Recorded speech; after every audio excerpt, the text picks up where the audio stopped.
surrounding Baltimore. Don't ask him about preseason games, oh no. Stuffing things in Griffin Basso. Despite it being on the internet, he can call it what he wants, so Glenn Clark Radio. Glenn Clark Radio. Glenn Clark Radio.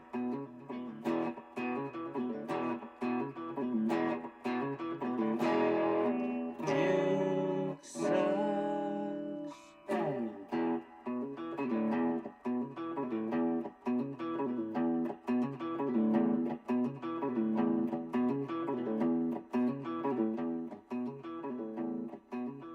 Got to beat Texas and Minnesota. Slammed by O'Neal. Left center field. Is it too high? Get up. And we'll go.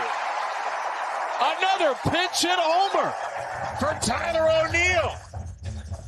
And the team with the most pinch hit RBIs in baseball just got another as O'Neal goes deep off the bench again and he stretches out that Oriole lead. Well, I tell you what. You wanna go ahead? You wanna? What? I mean, I assume there's something you want to say to Tyler O'Neal. No, not really. This is as much as he's gonna get. You're right. I should have played the Pete Alonso. Oh, is it? Is it as much as he's gonna get? Yeah. So when he hits 3 home runs tonight, you're gonna try to ignore that tomorrow? Probably, yeah. Why can't you? You think he's gonna hit 3 home runs? I don't know. Who knows? I will take. I'll take that bet. Numbers have actually been pretty good since June. He has 8 homers on the year. I understand that. The numbers have been pretty good since June. He's gonna hit over a third of that tonight. Hey man, you never know. Against, never know. I guess it is a lefty on the mound. You're right. It's Detmer. He's almost certainly gonna be in the lineup. Good morning. It's Glenn Clark Radio. We got a lot to do today. Jacob Calvin Meyer will join us in a couple minutes. We'll talk about where the Orioles find themselves. I think it's clearly more about the manager. They have the best manager in baseball. He's got the most pinch hit RBIs of any team in baseball. Know when to press the buttons. Yeah. Later on in the program, we're going to talk to Randy Moss of NBC, who apparently is going to keep airing the Preakness after winning a betting war. But what is the Preakness going to be? We're expecting that at a press conference today, the governor is going to tell everyone the Preakness is moving back a week. But as everyone in the horse racing industry has said, that's not likely to change anything about who runs the Preakness. The question is, are we still going to talk about the Triple Crown? There's just a lot of questions here. Randy Moss will try to help us out on that ahead of the governor's press conference, and Mike Sando from The Athletic will join us and talk about the disrespect continuing for Lamar Jackson as he drops into QB Tier 2 in Mike Sando's annual QB Tiers piece. Again, that's not Mike Sando. That's the folks around football. Then who are we supposed to yell at? I don't know. Who do you think it is? Who do you think it is specifically? I think we yell at Mike. I think it's Harbaugh. Oh, are you thinking? I think it's Harbaugh. Let's try to get him to admit it. Yeah, right. One on his way out the door, he's like, you know what I'm going to do? I'm going to drop him. Drop him in the tiers. Cade Povich gets a second star. Who saw that coming? Cade Povich, obviously 6 shutout innings last night. An easy choice for man of the match as the Orioles win 3-1 over the Angels. Obviously, AAA is just too hard. Is that what it is? Yeah, it's like 6 ERA in AAA, but his MLB ERA. Go figure. Go figure. And the Orioles suddenly wake up this morning, again, still 3 games under 500, but back within 1.5 games of a playoff spot. Now, again, there are 4 teams that are all within 1.5 games of the Guardians. There's 5 that are within 2 games of the Guardians for the final playoff spot right now. It would, if they're going to get in, and this is the macro-micro, right? The macro is, doesn't matter. The micro is, but they could.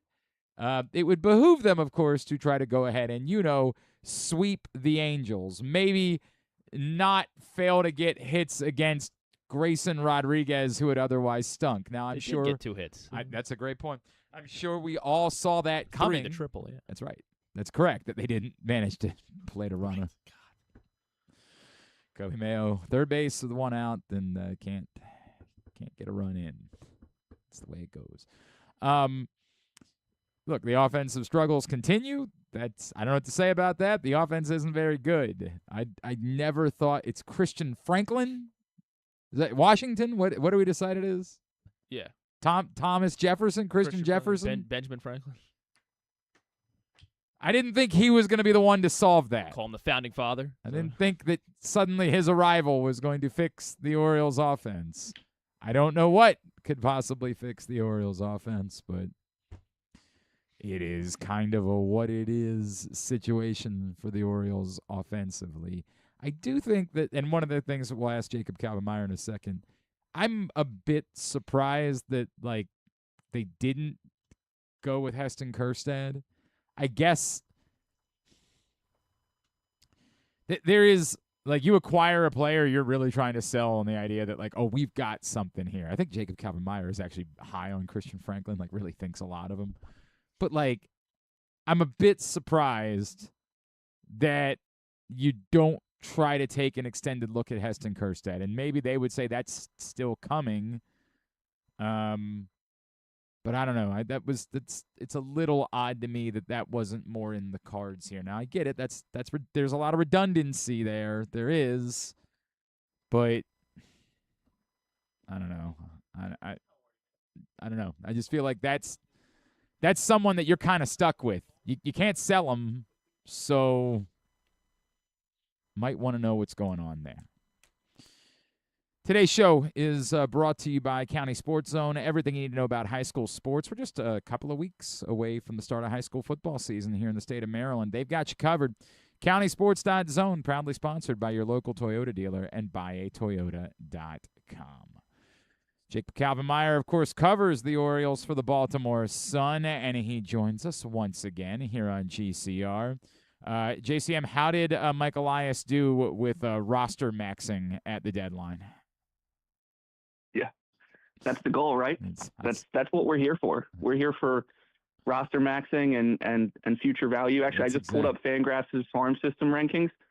Hey, man, they're number 2. Hang the banner. Hang the banner. It says they've got about $500 million in future value in the farm system. That's excellent. You know that's why people are buying tickets. You know that's what it's all about, man. That's the way. Well, listen,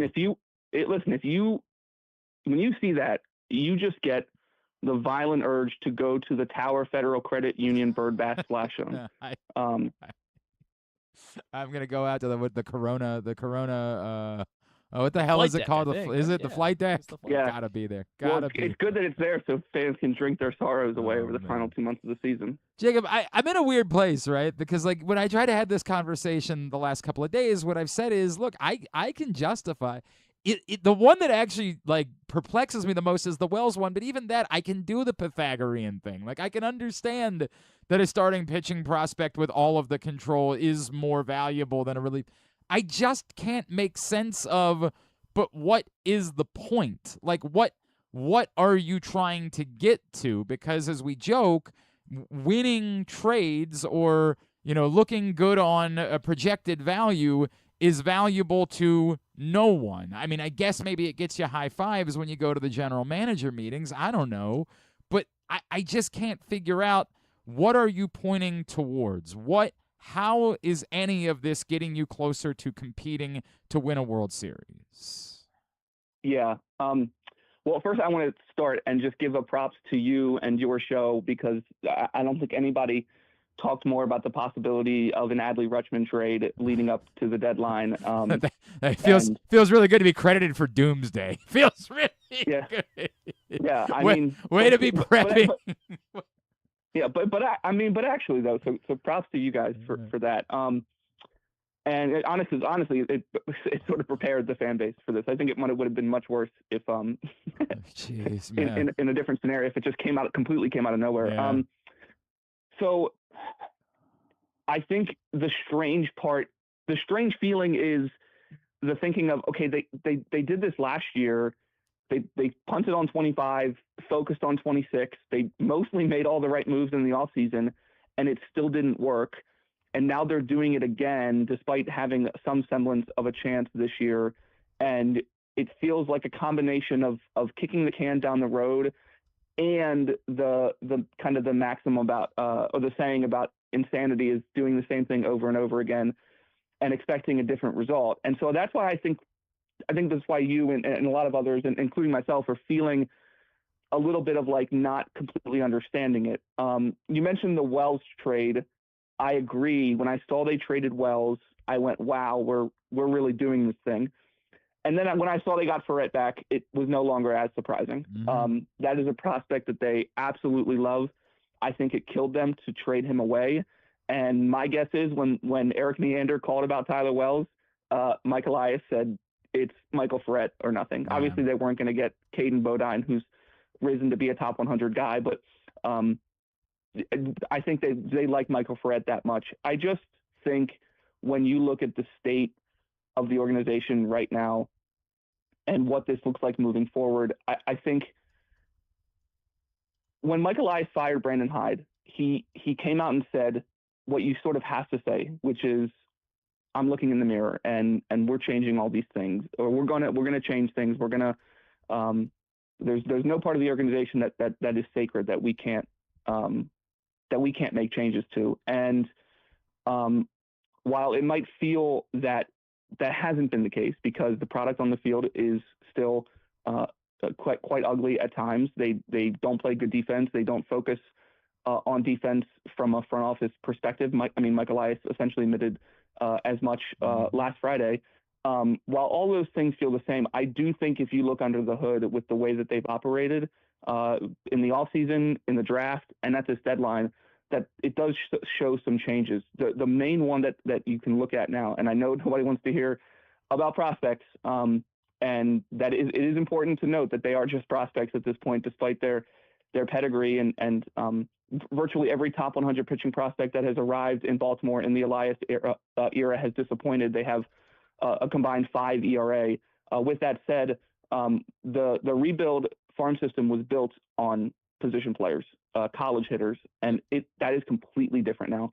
This is the best, in my estimation, this is the best farm system, pitching farm system in Major League Baseball. They have 10 to 12 pitchers that I think it's realistic to expect them to start big league games in the future, and half of them I think could be ready by mid next season. And so if you look at this in a year or in 18 months, and a few of those guys are making an impact in a big league rotation in Baltimore, I think in hindsight it will make the pill that was difficult to swallow a couple days ago, it will make that a little bit less, sting a little bit less. But if that doesn't happen, then it's just then the hindsight of Monday will just get worse and worse. Jacob, I think that like the part that I struggle with, because I agree with you, and somebody would say, well, how do you measure that against the way that they've drafted? And yeah, I guess they drafted a little more pitching this year, but it certainly wasn't, that they flipped things upside down.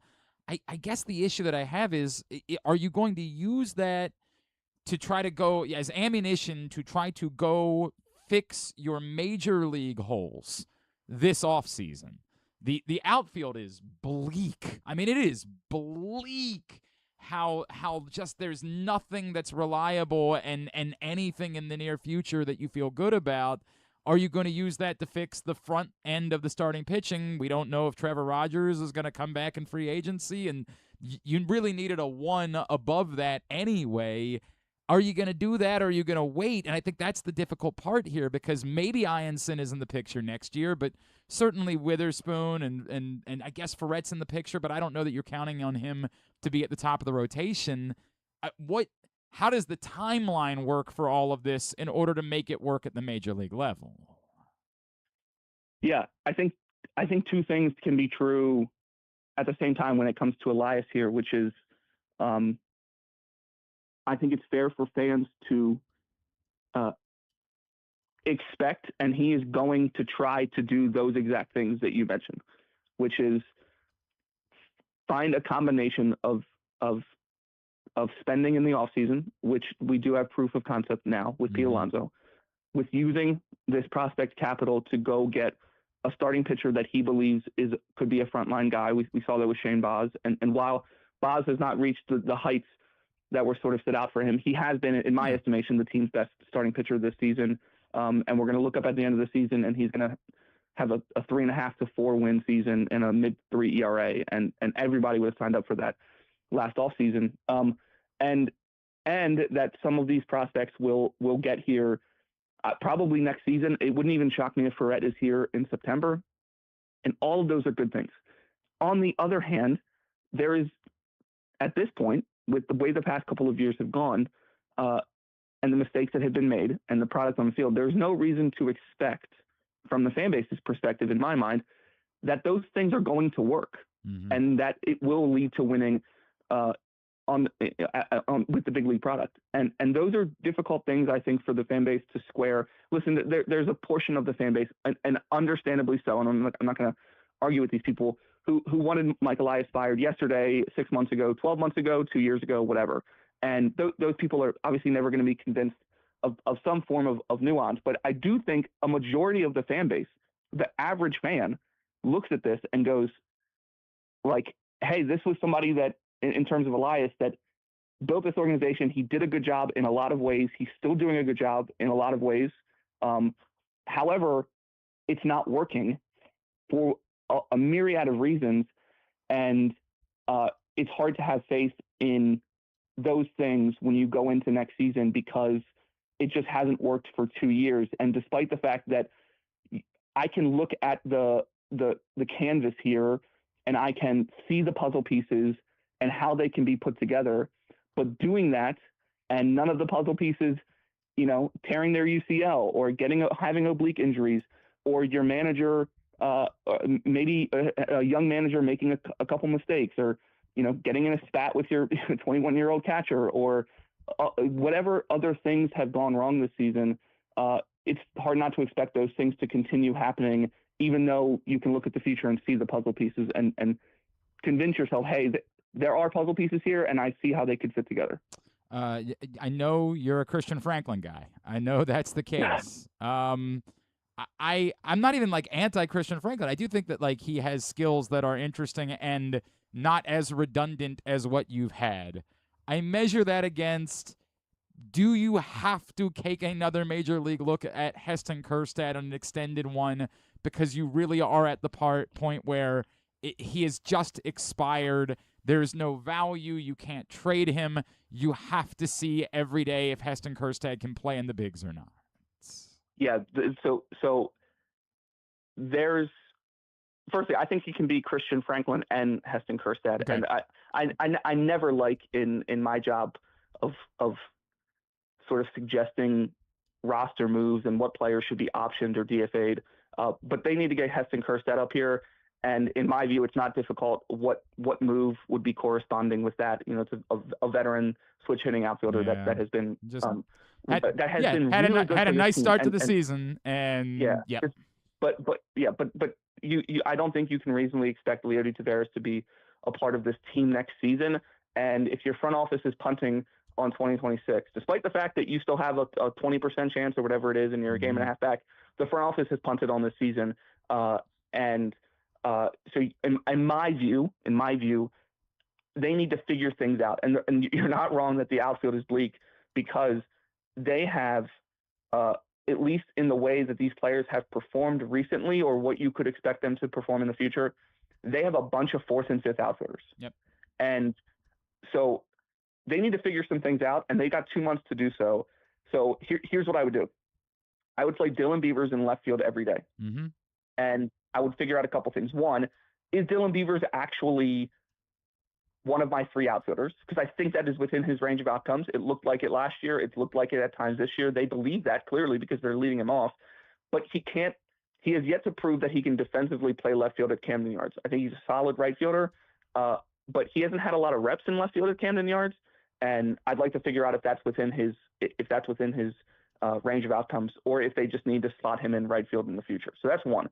I would play him there every day, lefties, righties. I would platoon Christian Franklin and Colton Cowser in center field, because Cowser at this point, I don't think anybody's ever going to expect him to be a starter against lefties, but I think it is still possible that he could be the center fielder here next season against righties. And then Christian Franklin is your quintessential platoon type outfielder and somebody that fits this roster. I have no idea if this kid's a good player or not. I like the fact that he seems to have a high floor. He does a lot of things. He doesn't have a lot of holes in his game, which seems to be nice. He hits right-handed, all of those things. And so I'd like to see what it looks like, especially with him in center field, since they need a right-handed hitting center fielder. And then I would platoon Heston Kjerstad and Tyler O'Neill in right field. And then because you have to figure out with Heston Kjerstad, because they can't option him next season. So he either has to be, I believe that's correct. I believe he either has to be on the major league roster, or you have to DFA him, or you need to play him these next 2 months, have him raise his value a little bit if possible, and then trade him in the offseason. But I would expect Heston Kjerstad here, but I thought it should have happened yesterday. I thought so too, but I understand. I think everything that you just laid out sounds exactly the way that it should be going, and I just don't think you have much of a choice at this point but to do it. Jacob, and again, I get it. Like, there is a line between punting. Like, they didn't just trade Trevor Rogers, and I know that we've talked before. You got the qualifying offer, and God, who knows? Maybe Trevor Rogers really means everything that he said about Baltimore, and that's going to be his priority in free agency. I don't think that's how it works, but who knows? Like, maybe that's the way that all plays out. I guess what I'm really trying to figure out is, like, what is the line between they have punted versus, hell, let's be galvanized. It is 2 games. Go win one for the Gipper. I don't know what the line is at this point of what the next 2 months look like. Yeah, well, just quickly on Trevor Rogers, I found that to be the most interesting part of the deadline, and I think it was the right decision not to trade him for all the factors involved. I think it is quite possible he takes the qualifying offer. I'm not saying that's going to happen. I'm not predicting, but it would not shock me if Trevor Rogers is presented with $22 million and whatever that would be with the lockout, the price certainty. Because I just think that it's quite possible he could take it. And then if he doesn't, and the Orioles do want to re-sign him, they have a leg up on everybody because of the qualifying offer aspect to this. And so the Orioles need left-handed starting pitching. Trevor Rogers wants to be here. And so I think it made sense not to trade him for that reason. And if it doesn't go well, you get the draft pick and, hooray, and you get more future value.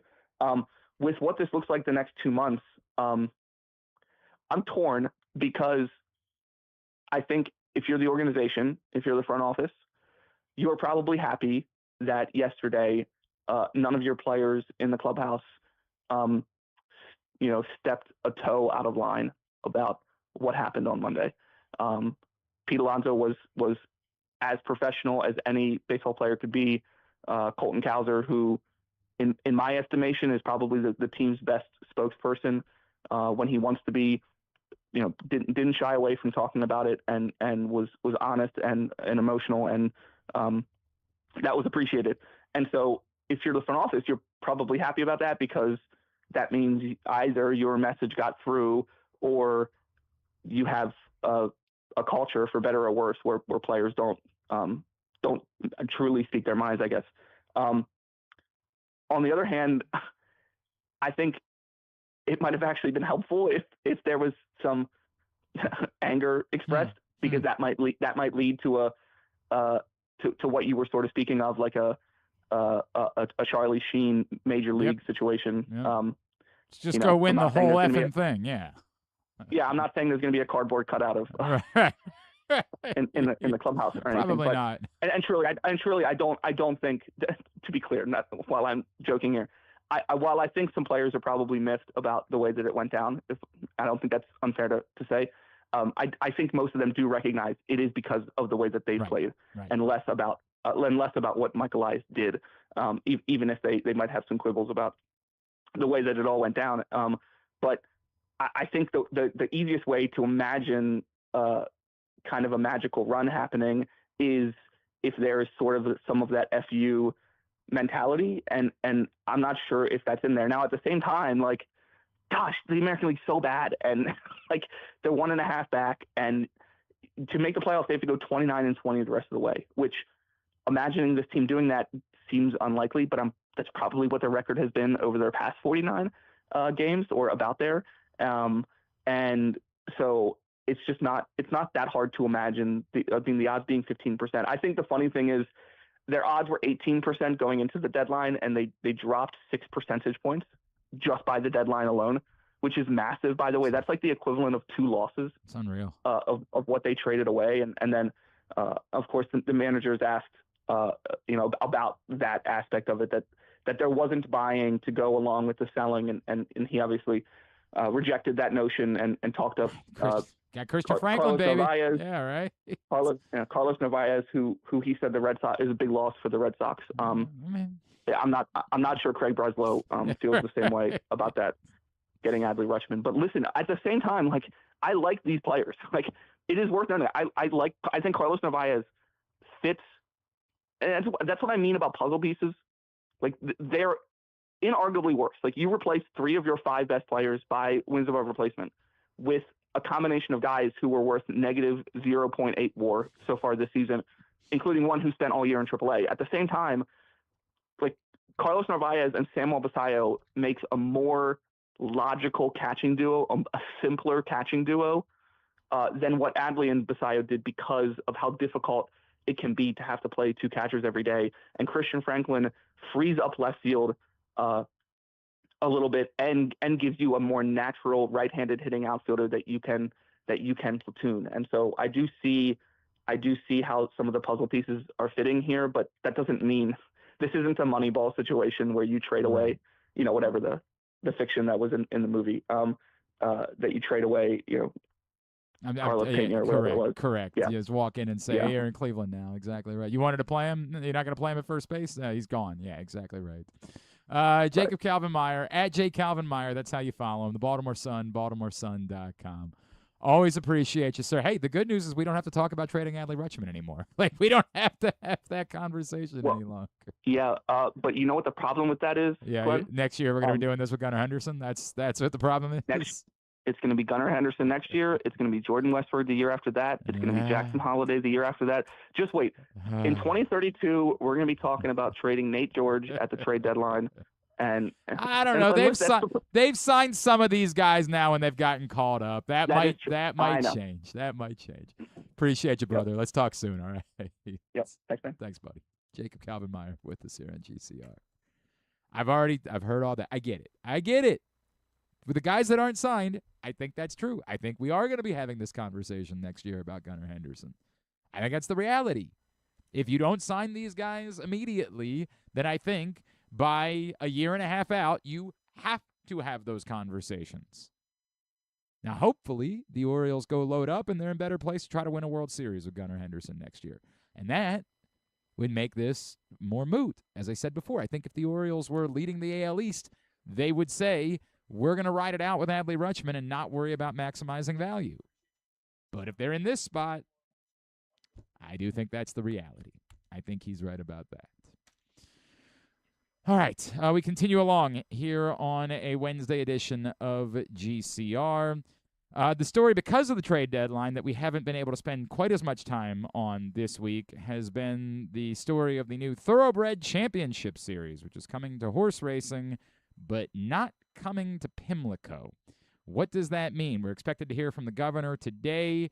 The belief is that he's going to announce that the date of Preakness is going to be pushed back by 1 week. We learned from reports yesterday that NBC has won a bidding war to continue on as media partner for the Preakness. But what is the Preakness moving forward? Let's try to make sense of all of that. Joining us now from NBC, man that we always have turned to talk horse racing over the years, we welcome back Randy Moss to the program. Randy, it's Glenn. I'm sure your head is still spinning, but I greatly appreciate you attempting to help us with our head spinning. Thanks for doing this. Are you ready to wade into the swamp? Oh, man. Randy, this is the difficulty of the conversation that I've had this week, because I do think Maryland and Preakness are in a really difficult spot right now and have aired, and there are problems. I also think this is a bigger problem for horse racing than people who aren't ardent horse racing people are willing to recognize. I think this concept of a Thoroughbred Championship Series and trying to grow the sport, I think that's all well and good, but to me it only works with a healthy and vibrant Triple Crown series, the thing that Americans have decided they love and want to watch and will embrace. I think it requires that, and building off of that to make this work. I think potentially killing the Triple Crown in the name of this only hurts the sport on the whole. I think most of what you said, 100% spot on. I do think, it is my opinion, that when we look at this in the rearview mirror 10 years from now, the Triple Crown will not be dead. Okay. And you'll have a revitalized Maryland racing scene with a brand new Pimlico, and hopefully some adjustments will be made in the Triple Crown that will make it more viable than it is right now. But what we're seeing right now, Glenn, is just a typical example of the complete dysfunction Agreed. of the sport of thoroughbred racing. It literally is ready, shoot, aim. Mm-hmm. You know, I mean, and a lot of people in horse racing are drawing a direct line between the decision by Maryland to exercise its option to keep the intellectual property rights. Yeah, rather than letting Churchill Downs have them, as a reason why Churchill Downs is part of this effort right now to exclude the Preakness from the new series. I don't know that to be true. It certainly looks that way. It may be right. But on the other side of the equation is the New York Racing Association part of it. And this is where it really, really gets petty. Okay? Naira and Fox, and I don't know who exactly is driving the boat there. Maybe it's both, maybe it's one, maybe it's the other. But they had been communicating as part of the negotiation for a new TV deal with Maryland and fully understood that Maryland's desire was to move the Preakness stakes. Mm-hmm. Okay. Now, Maryland would rather have Preakness 4 weeks after the Kentucky Derby. Yep. That would be the best avenue for a vibrant Triple Crown, and then maybe have the Belmont Stakes 4 weeks later. But Maryland also knew that New York didn't want to do that. And so Maryland just basically extended an olive branch to New York and said, okay, look, we'll move the Preakness 1 week to 3 weeks. And New York and Fox, mainly the New York Racing Association, publicly said, David O'Rourke publicly said, they would be willing to move the Belmont Stakes, but only by 1 week. Okay, so then 3 weeks was the plan that looked like it was going to come to fruition. And Naira and Fox expected to get the TV contract, and the table was completely set. All the plates were laid out, the silverware was ready. 3 weeks to the Preakness, 3 weeks to the Belmont. And then what happens? Last week, NBC gets the rights renewed to the Preakness Stakes rather than Fox. Okay, now follow me here. Naira knew that the announcement was going to come today, that the Preakness Stakes was going to NBC and that the Preakness Stakes was going to be 3 weeks after the Kentucky Derby. So what does Naira do? Naira comes out and rushes its own press release to be released on Monday of this new series, excluding the Preakness, which is bad enough. Mm-hmm. But then also, if you notice in the press release, only one specific date was mentioned in the entire press release. Mm-hmm. And it was that the 2027 Belmont would be run on June 5th. Yep. Not moving. No movement at all. Yep. No movement at all. Knowing what the Preakness was going to do. And the reason why they wanted to make sure and get that press conference scheduled for Monday is that they want the public to believe, hey, we haven't done anything to the Triple Crown. We're keeping the Triple Crown as is. And then they can come back after today and say, whoa, look what Maryland has done. Maryland has moved the Preakness Stakes. They're trying to blow up the Triple Crown. It's not us. It's not us. It's Maryland, which is completely disingenuous, completely bogus, and is just unbelievably petty. Wow. And I really hope that clearer heads will prevail ultimately, and that this can be rethought, perhaps. Maybe Churchill. I don't know about Churchill, but Naira and Fox just want to take the Preakness behind the woodshed for 1 year, and then they're going to bring them back into the series. They have said that that this is just a starting point, that they're willing to add more races and more tracks in the future. But boy, this is just not a good look for thoroughbred racing. Yeah, it's an awful look for thoroughbred racing. Randy, I guess it's twofold, because I hear what you're saying, and there's going to be a Preakness next year, and NBC obviously is willing to spend good money on it, and we saw that even ratings for a Preakness with a dilapidated field and at a different track are still, this is, America loves these races and is going to watch. I guess the question becomes, if they're not, if for whatever reason New York is being bullheaded, what does Maryland do?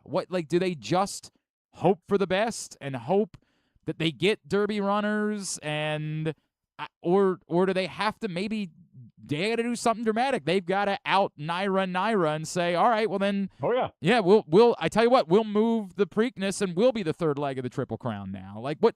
That's that I've heard that discussed. Okay.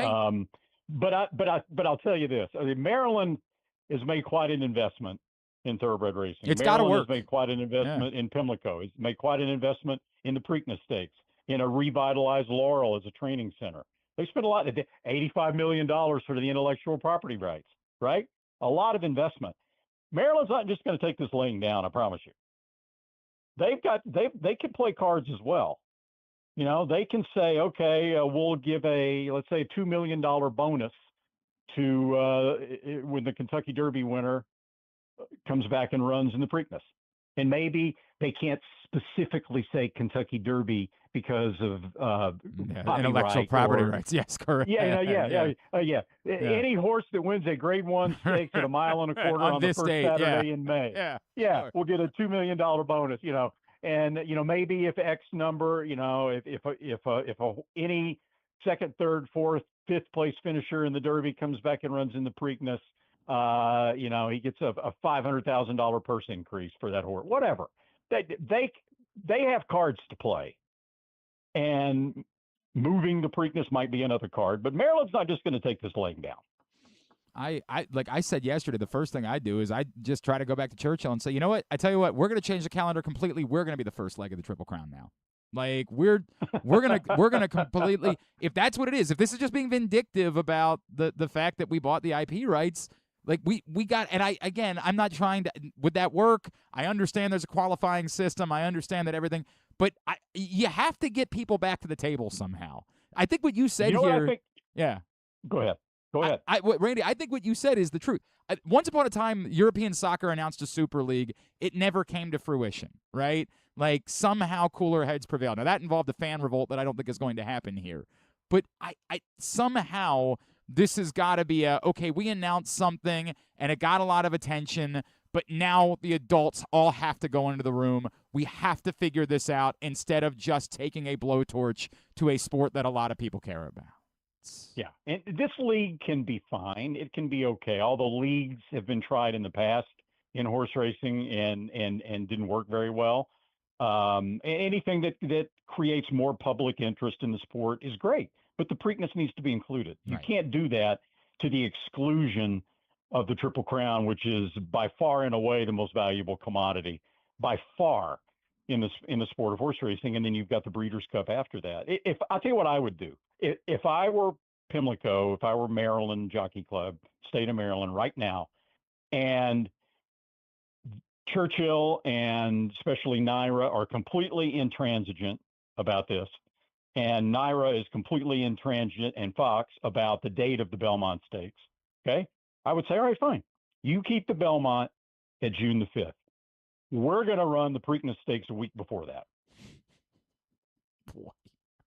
We're going to run the Preakness Stakes 4 weeks after the Kentucky Derby. It's what the trainers want, and we'll let the trainers decide We'll make the purse of the Preakness equal to the purse of the Belmont, which I think is going to be part of the plan. We'll give a bonus to horses from the Kentucky Derby, especially the winner, coming back to run in the Preakness. Yeah, and we'll see if they would rather run 4 weeks after the Derby at 1 3/16 or 5 weeks at 1.5 miles. And Bob Baffert, by the way, has already come out to say, "Hey, I love the series, but I love the Preakness, I love the Triple Crown, and I would be surprised if other trainers might take the same approach." Well, that's the part that I would worry about, right? Like, I the way that some trainers in particular have spoken about it, and I get it. Like, some of this is on inaction in Maryland and how bad they allowed this to get before finally fixing things. But would other trainers say, no, we still care about this, or is the potential money of this Thoroughbred Championship Series enough for them to say, sorry, that's what we're going to do, love you, would like to be there, but we just can't? Well, again, the series is all well and good, and I hope it works, and I hope it draws more eyeballs to the sport. But you're talking about a 6-race series, okay, which is not going to be an easy thing to win. Yeah. Multiple races with point series, with a point total. And you're talking about $5 million, not to the winner, but spread out over the top 5 or 6 finishers in the point system. Now, compare that to the value of a Triple Crown winner. Mm-hmm. Okay? There's really no comparison. This series is not the Triple Crown, and it's not going to be the Triple Crown. And I know there are a lot of people, especially in the Park Heights area, but everywhere in Maryland, that are really upset about this. And I've seen all the headlines, the death knell of the Triple Crown, the death knell of the Preakness. I would just pump the brakes on that a little bit. I think there's still a lot more that's left to be written about this, that's left to be seen about this. And maybe I'm being Pollyannish, but I think ultimately saner heads will prevail. The Triple Crown is too important. That is the sport. That is the sport. And oh, by the way, to piggyback on something you just said a minute ago, Maryland's tried to fix this. Right. Repeatedly. Right. Repeatedly, Maryland has gone to New York and has said, we need to change the dates of the Preakness Stakes and the Belmont Stakes. This is not working. And New York has repeatedly declined. And a few years ago, when First Racing still controlled, Belinda Stronach still controlled Laurel and Pimlico, David O'Rourke, the CEO of the New York Racing Association, expressly told First Racing, I understand that this is not working for you. I am willing to sit down and talk to you about moving the Belmont Stakes. Let's wait until after Belmont Park, the new Belmont Park gets built. Let's wait until after we get through the Belmont Stakes at Saratoga. We get all that behind us. Then we'll sit down with you and we'll talk about a way to make the Triple Crown work for everybody. And now what happens? They're not so interested. Maryland's tried. Yeah. Maryland's tried. Is the NBC element, like the fact that NBC and Fox are going to work together on this series would suggest that there's at least some amount of working together, right? Like, is that what's necessary now? Like, hey, we know you wanted the Preakness and you're mad that you lost it, but if we're going to be partners, you're going to have to be better partners than this. Well, it's NBC and Fox are working together in a press release. Yeah. Yeah, that's right. Okay. I mean, Churchill and NBC have a strong relationship.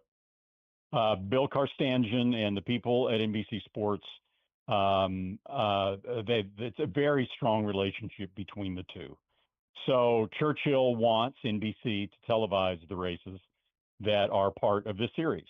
And obviously NBC values the partnership with Churchill Downs, and they'll go along with that. The New York Racing Association is a business partner of Fox. Fox Network owns a significant portion of Naira Bets, the app, the betting system that contributes so much money to the New York Racing Association. They are financial partners. And so that's why Fox has the Belmont Stakes, and that's why, in the press release, Fox is the network that's going to be televising the races in the series that come from New York. So as far as, cooperation or collaboration between NBC and Fox. Yeah, they're both networks that are going to be part of the new series, but it's not like they've, sat down at a table and said, okay, how can we work together on this? At least not yet. Hopefully at some point. Hopefully that conversation comes. Randy Moss, always appreciate you, sir. We'll be in touch. Looking forward to hearing how this plays out in the next couple of weeks. Thank you for taking the time for us, my friend. Yeah, sorry we waded into the swamp there, but hopefully things will be brighter in the near future. Thank you, brother. Randy Moss from NBC with us, trying to make sense of everything. All right, can we grab a break? Let's grab a break. Then we're going to talk quarterback tiers and then Lamar Jackson slipping a little bit with Mike Sando of The Athletic. That's next. It's Glenn Clark Radio. This is Stan the Fan. We talk all the time about our O's stepping up in the big moments, delivering when it matters most. If you've been injured in a car accident anywhere around Baltimore, that's your big moment, and you need someone who delivers. That's why I'm here to tell you about Warnken Injury Lawyers. They fight for Baltimore families every single day. Insurance companies play games. Warnken plays to win. So call 443-RESULTS. That's 443-RESULTS, or go to warnkenlaw.com. When you need results, it's right there in the number, 443-RESULTS. Your car is more than just a ride. It's an investment. At Leading Edge Auto Body in Mount Washington, we've spent over 20 years perfecting the art of repair. From high-end imports to your trusted daily driver, we handle all makes and models with elite precision. Our team holds the highest honors in the industry, including ASE Master, iCar Platinum, and specialized aluminum certifications. We make it easy with free towing, pickup, and delivery, because at Leading Edge, customer satisfaction comes first. And remember, with insurance, it's your car and it's your choice. Choose the experts. Leading Edge Auto Body. Quality you can see. Service you can trust. Go to leadingedgeautobody.com today. When you feel invisible, exhausted, stressed, or anxious, when you have days that just feel too hard to get through, you are not alone. If you or someone you love is struggling with mental health or problems with drugs or alcohol, help is right in your hands. Call or text 988 to get support whenever you need it. Help is here. Call or text 988. Brought to you by Maryland Department of Health. Don't fumble your fantasy football draft. Host your party at Sports and Social Inside Live Casino. We've got everything you need to make the night a winner with massive screens, cool drinks, great food, and Wi-Fi that won't drop the ball. Reserve your table by August 20th to enter our early draft bonus drawing. Draft like a pro at Live Casino. At Arundel Mills, must be 21. Please play responsibly. For help, visit mdgamblinghelp.org or call 1-800-GAMBLER. Gambling can be a fun and entertaining experience, but there are risks involved. If you're planning on betting on the game at the casino or on your phone or computer, know your limit, stay within it. Set a budget and a time to stop. Remember, gambling isn't a financial solution, and it doesn't mix well with alcohol or drugs. Know the risks and have a plan before you begin gambling. For free and confidential services, call 1-800-GAMBLER 24/7 or go to helpmygamblingproblem.org. The latest edition of Press Box is available now. On the cover, Dave LaMonaco profiles Orioles play-by-play voice Kevin Brown, looking at his rise as an amiable mainstay and one of the top voices in all of baseball. Also inside, Antonio Barbera looks at whether the championship window is narrowing for the Ravens veteran core, and our special travel section with a look at sports tourism options throughout Maryland for you and your family to enjoy this summer. Press Box is available for free at over 250 locations throughout the region, including your Baltimore area High's Dairy stores. Plus, you can read the entire issue online at PressBoxOnline.com, where you can also find great betting advice and the best daily coverage of the Orioles, Ravens, and Terps. Contrary to what some people believe, I actually like this guy when he sleeps. Glenn Clark, talking sports. All right, back in here on GCR. Well, we do this every year with our next guest, who we like a whole heck of a lot. He, of course, covers the NFL at The Athletic, and every year he talks to those around the game and gets their thoughts on all of the NFL's quarterbacks and then puts them into tiers for his annual quarterback tiers column. And yes, Lamar Jackson this year dropped from tier 1 to tier 2. What the hell? All right, I don't really care that much. Mike Sando joining us now here on GCR. Mike, I always appreciate it. I love having this conversation with you. Thank you for taking the time for us, sir.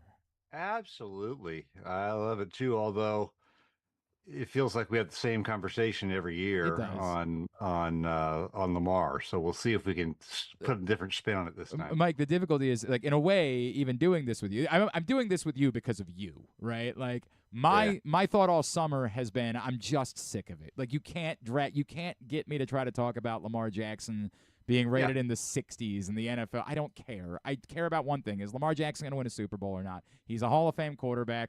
There's no debate about these things. I don't care. But the only thing that jumped out at me, because truth be told, dropping from number 4 to number 5, I mean, like, come on, man, what are we talking about?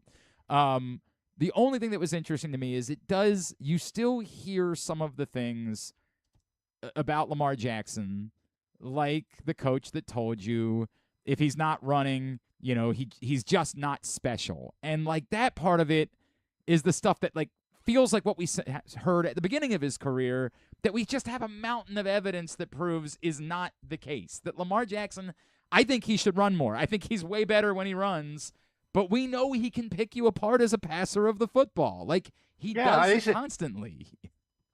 Absolutely, yeah. And that's why I think he's so high. I mean, he's been in the top 10 7 years in a row. I think he's gone 7th, 7th, 10th, 7th, 4th, 4th, 5th. So the last 3 years, I think rightfully so, he's shifted into the top 5 with a big push into Tier 1. He's very similar to, Phillip Rivers, 5 straight years in Tier 2, gets to Tier 1 once, and then back to Tier 2. Matt Ryan, he's Tier 2 for 3 years. MVP gets him into Tier 1, then 5 more Tier 2, always a top 10 quarterback, right? Justin Herbert started off Tier 2. He got into Tier 1. Now he's gone back to Tier 2 for 3 straight years. Andrew Luck was the same way. Russell Wilson was similar to that. So they're all, top quarterbacks in the league. I think that I do believe that Lamar Jackson is not feared I believe this, he's feared for his ability to kill you as a runner, and he's more respected for what he's been able to do as a passer. And if you don't have to worry about the running part being dynamic, I don't think the passing is as special as it is for Stafford or Burrow, to name 2.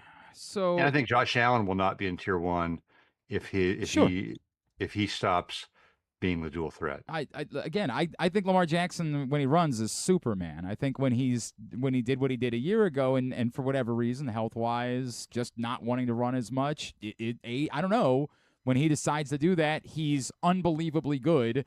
He's not Superman. He's not the greatest. I think he's believably good. Yeah. Okay. It's believably good. He's top 5.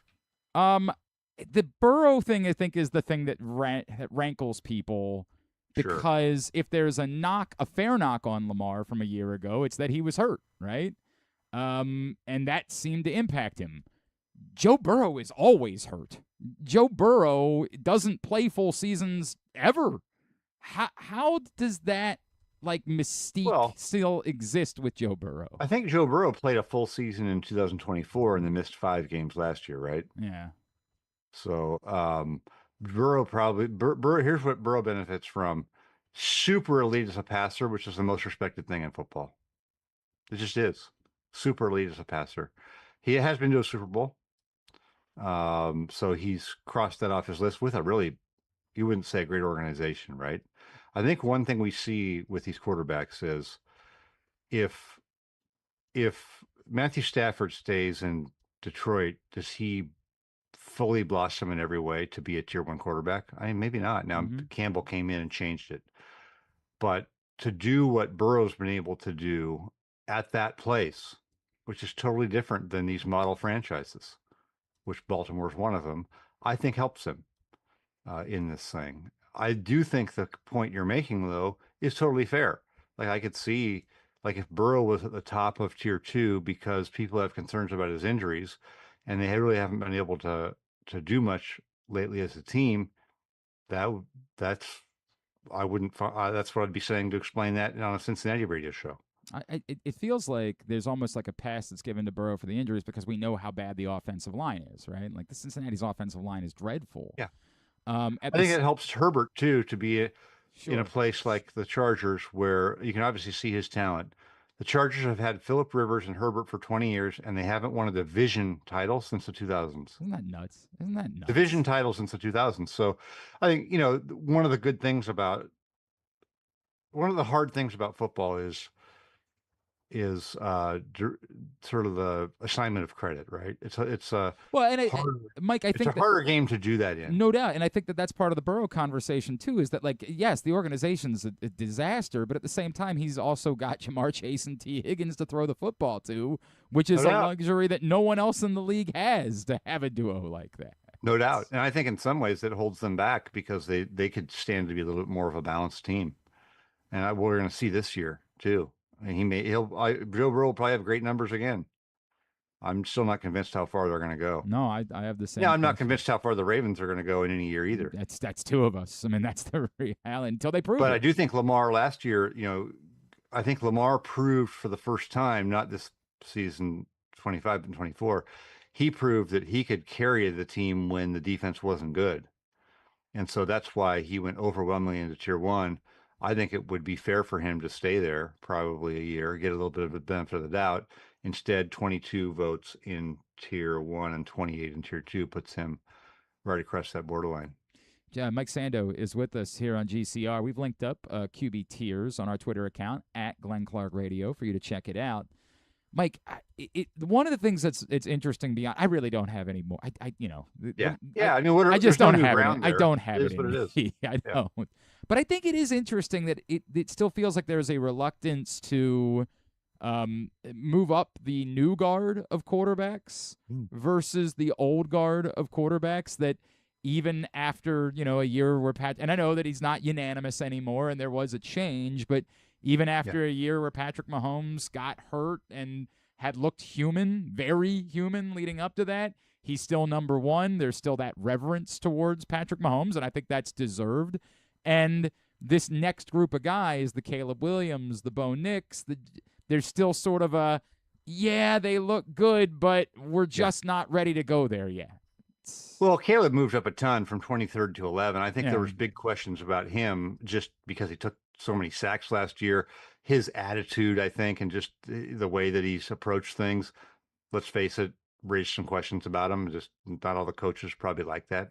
But I think last year he showed in big moments, and also by reducing his sacks that, he may be able to get his talent may actually translate in a more meaningful way. So I do think there's typically a delay in quarterback tiers. Like I think there's typically not a huge overreaction. I'll give you an example. Like CJ Stroud debuted pretty high and then fell off, but only moved down like one spot, but then fell off again. And like he moved down 10 spots, that sort of a thing tends to happen with a little bit of a lag in there. So Jaden Daniels was one who came in super high and then had a rough injury year. And he fell, I guess he fell from 6th to 13th, but 6 was pretty darn high. You point out like CJ Stroud, I think there's a lot of questions about whether or not he is, right? Like, is he really the guy at this point? And obviously it's a huge year for him. What was the one that was most interesting to you? Like, what was the one that, you cover this league, you dive into data the way that some folks don't.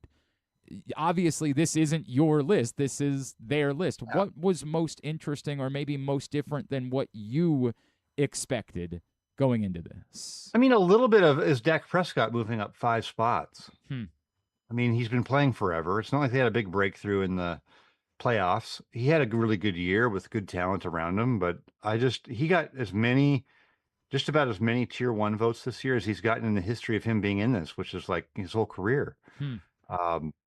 And I realize it's not like some of that's just moving around within a few spots. It doesn't mean that he had this huge, massive jump, but it was a big jump. I think he improved by almost half a tier, up to a 2.36 average. So I think there's an appreciation in the league for some of these quarterbacks who are a little bit older school in terms of they're perceived to be kind of running the show at the line of scrimmage. I think there used to be a ton of those guys in the league when there were more veterans in the league. That's interesting. And the position's gone super young. And now I think we see some really schemed up guys I mean, guess who the number 3 all-time player is in the history of the league in yards per attempt? It's Jimmy Garoppolo. And Brock Purdy is, putting up these great numbers, but there's always like those guys don't really get the full credit because of Kyle Shanahan.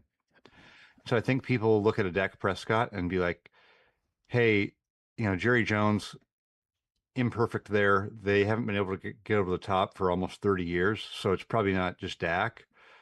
And yet Dak across all of these coaches, when he's healthy and on the field, runs the show in a way. He's a good 2-minute quarterback. I think there's a little bit of a longing in the league for that. I'll just put it that way. And I think it helped Dak. That's interesting. I've grown a bit of a reverence. It's weird the way that you're phrasing it. I feel like I was the social media, this guy he doesn't win, it doesn't matter. And I've grown kind of a reverence for just how consistent he is. And so maybe I feel a little bit of what other people are feeling, that like we've maybe not given Dak Prescott enough credit. And maybe that's a feeling that I have because of the way that people talk about Lamar Jackson. Like we talk too much about the faults and not consider the strengths enough on the flip side. Yeah, I think for somebody like Lamar, when you have Lamar won MVP twice and didn't go into tier 1 after those years. So, that's confounding to people. It's insane. And you end up talking about the negative when the whole time he's been really highly regarded. Mike, what about because it was interesting hearing someone reference that they still put him into tier 1 because, they expect that Declan Doyle's going to do things. I wonder what coaching changes, how they typically reflect in the feedback that you get as you're doing QB tiers. Yeah, I think that was probably an outlier view from somebody who's more familiar with Declan Doyle. Most people would be like, hey, it's a new coordinator. It's probably more questions. They're going to become pointing at Lamar this year if they don't advance in the playoffs. They got rid of Harbaugh, right? There's no offensive coordinator that people are trying to run out of town right now. People got tired of Greg Roman or whatever, At the same time, I don't think Declan Doyle is necessarily being held up as a like a Wunderkind yet. Yeah.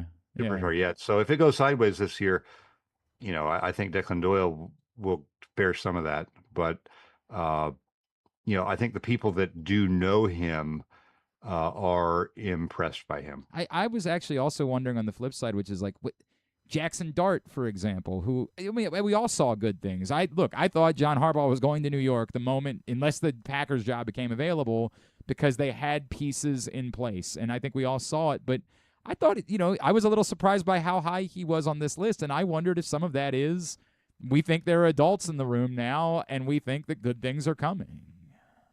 I just feel like the number one thing. So if you look at the guys out of that class, it would be Jackson Dart, Tyler Shuck, and who's the other one? There's one other one. Ward, right? That's Ward. Yeah, Ward. So I feel like the order was Dart, Ward, and Shuck, and I feel like that was in the order of how much people saw those guys probably. Okay.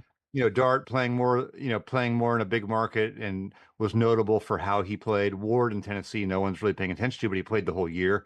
And then Shuck in New Orleans only played about half the year. I think like the order could easily be Shuck number 1 of those 3 next year.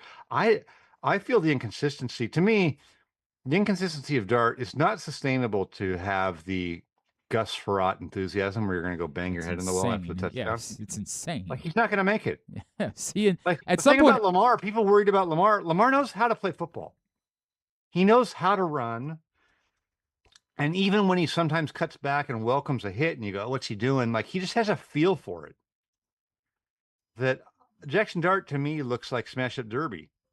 Like he looks like the Cam Scattaboo of quarterbacks. There is a real chance that at some point the two of them are going to run helmet to helmet into each other, celebrating something, and ruin both. Like it's a real. And they're both going to be out. So, and what was the thing? There was just something the other day that they were writing about on a Dart that's escaping me now. It's just like part of playing this position is realizing that you hold the fates of dozens, if not more, people in your hands. Yeah. Take care of yourself. Take care of the ball. You can't just have this attitude like I'm Brian Bosworth or you know what I mean? Or I'm just a wild man out there and let's go play. No, you're not. You have to be the steady thing that everyone can count on. I don't think I'd be very curious if Dart's going to make it. are we not respecting what Sam Darnold did enough? Are we being too reluctant to give him credit? See, I don't think so, because if you look at the easiest places to win the last couple of years, they're always going to, well, in any year, it's where they play great defense and are great on special teams. So the Vikings last year without him went 9-8. Now look, if Darnold's there, they probably win 12 or 13 games. But they were like replacement level quarterback play last year, not even backup level, and went 9-8.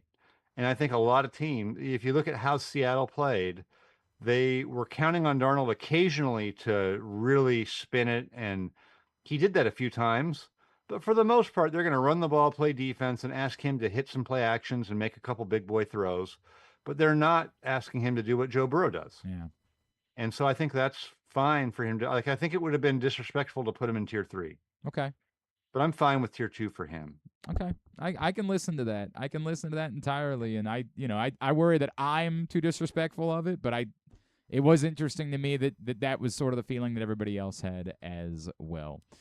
Mike, if I could, just before I let you go, there's people in Baltimore that are reacting negatively to, and not a lot. Most everybody understands how this works with contracts.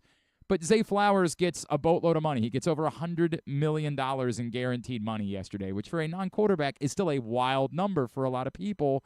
And it's easy to say, well, he's not Justin Jefferson. He's not Jamar Chase. He's not one of these big outside prototype number 1 receivers. But I just think his value is so significant to what the Ravens do, and like you can't get him at a lesser number. That's just the way it works when someone's productive. He was 7th in receiving yards a year ago. I don't think they had a choice but to pay him like this. I'd love for him. I'd love for the Ravens to have Jamar Chase. He's not available. Like, this is what you can have, and it's really good. It's one of those that really caught me by surprise for those same reasons. Like, wow, that's a lot for Zay Flowers. My initial reaction without thinking about it was kind of like, wow, what are they doing? But I think you just also have to realize that these numbers have grown so much because the cap's gone so much. So when you hear somebody's at $30 or $40 million, it's not what it used to be. And, you have to adjust to that. I do think there's a debate to be had about building your team, how much to pay wide receivers, when to pay them. Would it be better off going a different route? But I kind of agree with you that he's a dynamic player in his own way.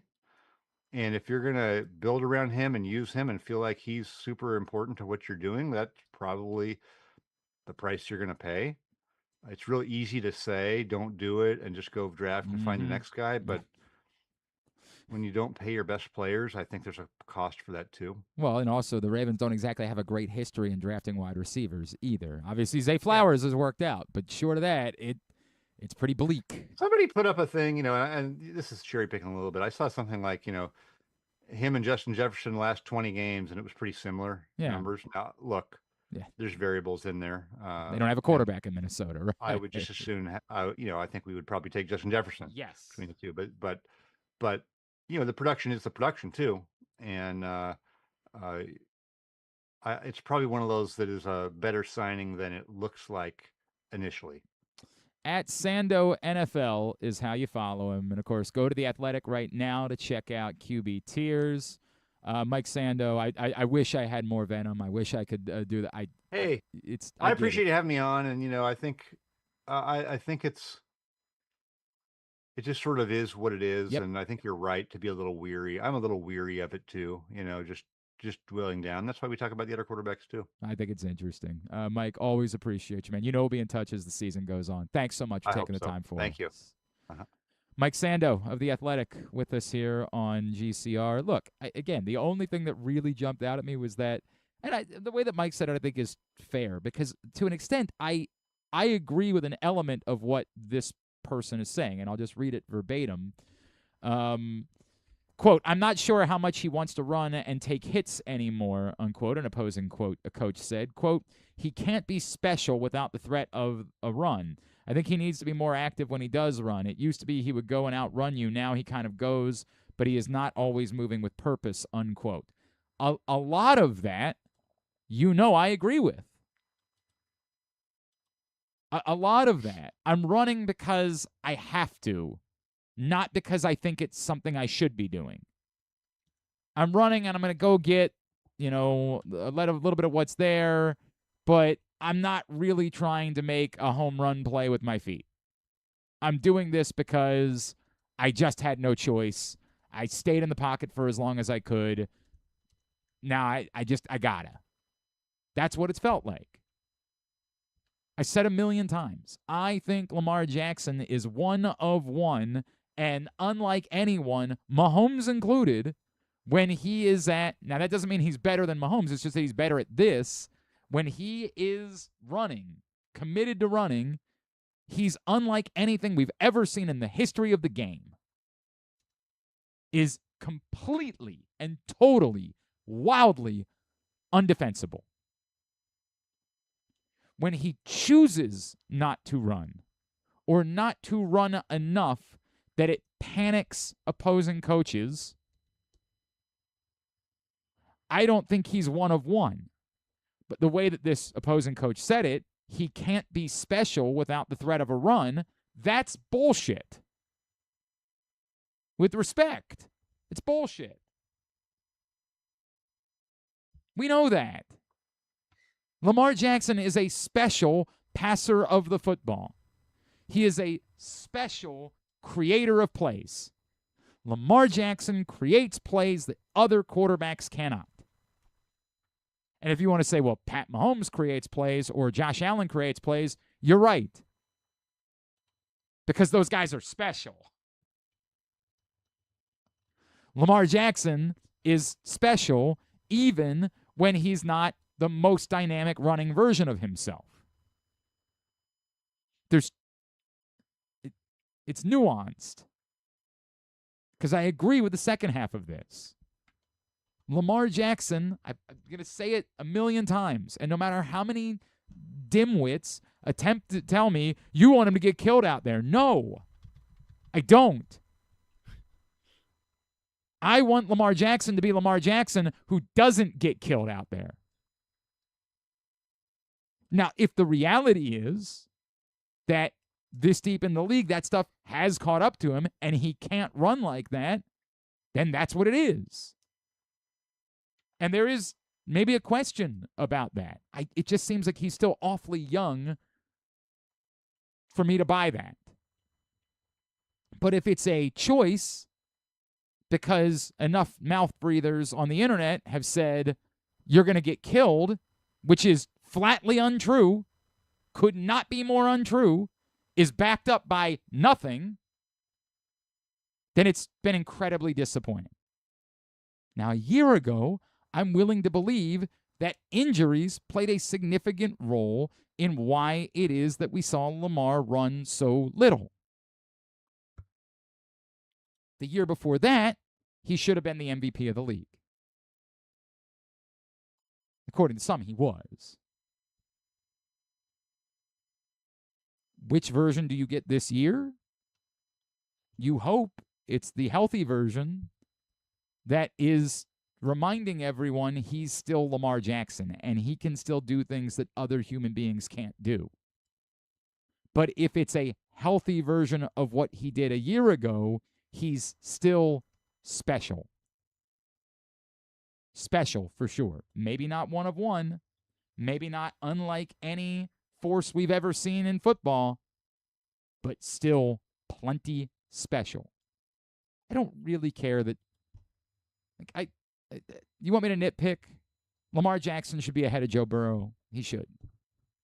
Because Joe Burrow is being graded on a curve of what people still want their quarterbacks to look like. Lamar Jackson is better than Joe Burrow. He's been better than Joe Burrow. Lamar Jackson's in the Hall of Fame. Joe Burrow's not. Should we do our own tiers? I hate this stuff. I mean, I normally do normally before the season begins, I actually do I just do a power ranking, I think. Although I don't know if I'm doing power rankings moving forward. I know there's going to be certain people that are going to be very bothered if I don't do power rankings. I hope that I can do power rankings this year. I hope that's in the cards. I don't know if it's going to be in the cards or not. It's just sort of the reality. I did like the person who responded in the comments and said, the Cleveland Browns literally have 2 of the top 35 quarterbacks in the NFL. So you thought about that? I was on with. No other team in football. You want to make your own? Oh, I hate you for this. All right, I'd still have Mahomes. Yes. Oh, it doesn't. It's not as easy as dragging. I think I have to go one by one. What? Yeah. We have to go one by like one. we have to click it like this. So Mahomes is tier 1. Yeah, he'd be tier 1. I'd have Allen in tier 1. I'd have Stafford in tier 1. Would you? Yeah, I would. He's old. I don't care. Have you watched? He was the MVP of the league last year. Yeah, it was a down year for quarterback. I don't disagree with that, but he was still really good. Joey Burrow. Burrow to me would be the guy that I would like. There's a part of me that still says he's tier 1. I just think he's tier 1 behind Lamar, right? Like, yeah, I'd still put him in tier 1 because of his ability, but Got it. So you're gonna have a bigger tier 1. yeah, I mean, yeah, but I think it ends at Lamar. I don't think anybody else is tier 1. So Yeah. Herbert's 2. 2, Dak's 2. Drake May. Yeah, I mean, there's a part of me that says, have we got ahead of ourselves? But I do think you have to recognize what he did. Jared Goff. This is why I don't like this system, right? Like, here's what I would say. If I would rather have Caleb Williams, Jaden Daniels, probably Bo Nix. Sounds like Jared Goff's tier 30. Yeah, I think Jared Goff's. Or do you want to argue? Do you want to? I would have him in tier 3 as well. Okay, all right. Well, then we're good. We're doing this together. I mean, like. No, I did my own. Oh, you did your own already? Jordan Love. This sounds like something you would spend time with. Jordan Love. Griffin's friends are like, you want to go to the bar and try to meet girls? He's like, excuse me. I gotta working on my quarterback tiers. I mean, it's something that has to get done. I hate you for this. Love. Oh boy, that's tricky. I definitely have him above Goff. But how far above Goff? That's the issue, right? Like, do I definitely think he's tier? I think I might have Love in tier 3. I definitely would put Purdy in tier 3. Caleb Williams, I would have in tier 2. I would have Jaden Daniels in tier 2. All right, our lists aren't too unsimilar. Baker. Okay. Baker, he did not have a good year last year. Yeah, he was hurt. He got hurt in the second half of the year. Played through it, but team obviously did not make the playoffs. I think I would have to say tier 3 for Baker. All right, interesting. And I would put Darnold. I can't remember. I'll double check. I would put Darnold in tier 2. Really? I have too much respect for what he did. I mean, you know who else I'd have in tier 2 is Jalen Hurts. Too much respect. I think I had Hurts in 2. I would put Darnold in 3. I don't know. I understand. He hasn't done it enough. I understand, but I have too much respect for it. Too much respect for you actually did it when the lights were shining. You proved it. I have too much respect for that. Lawrence to me is tier 3. Again, I think what's that? We go up a second. What is the headline there? It's exactly how I feel about that. He'll flash for windows. I think there are moments where I'm like, guy. right, that's the guy that everybody talked about as the most pro-ready quarterback prospect of all time. And then I have Nix in tier 2. I was really impressed by him. Rodgers is tier 4 to me. I agree. I mean, I can't believe Aaron Rodgers is still. Now, again, when I look at these next names, and I'm like, well, maybe I can believe it. Because C.J. Stroud stinks. He's tier 4 and basically only tier 4 in reputation, right? Like, what we actually saw is not an NFL caliber quarterback.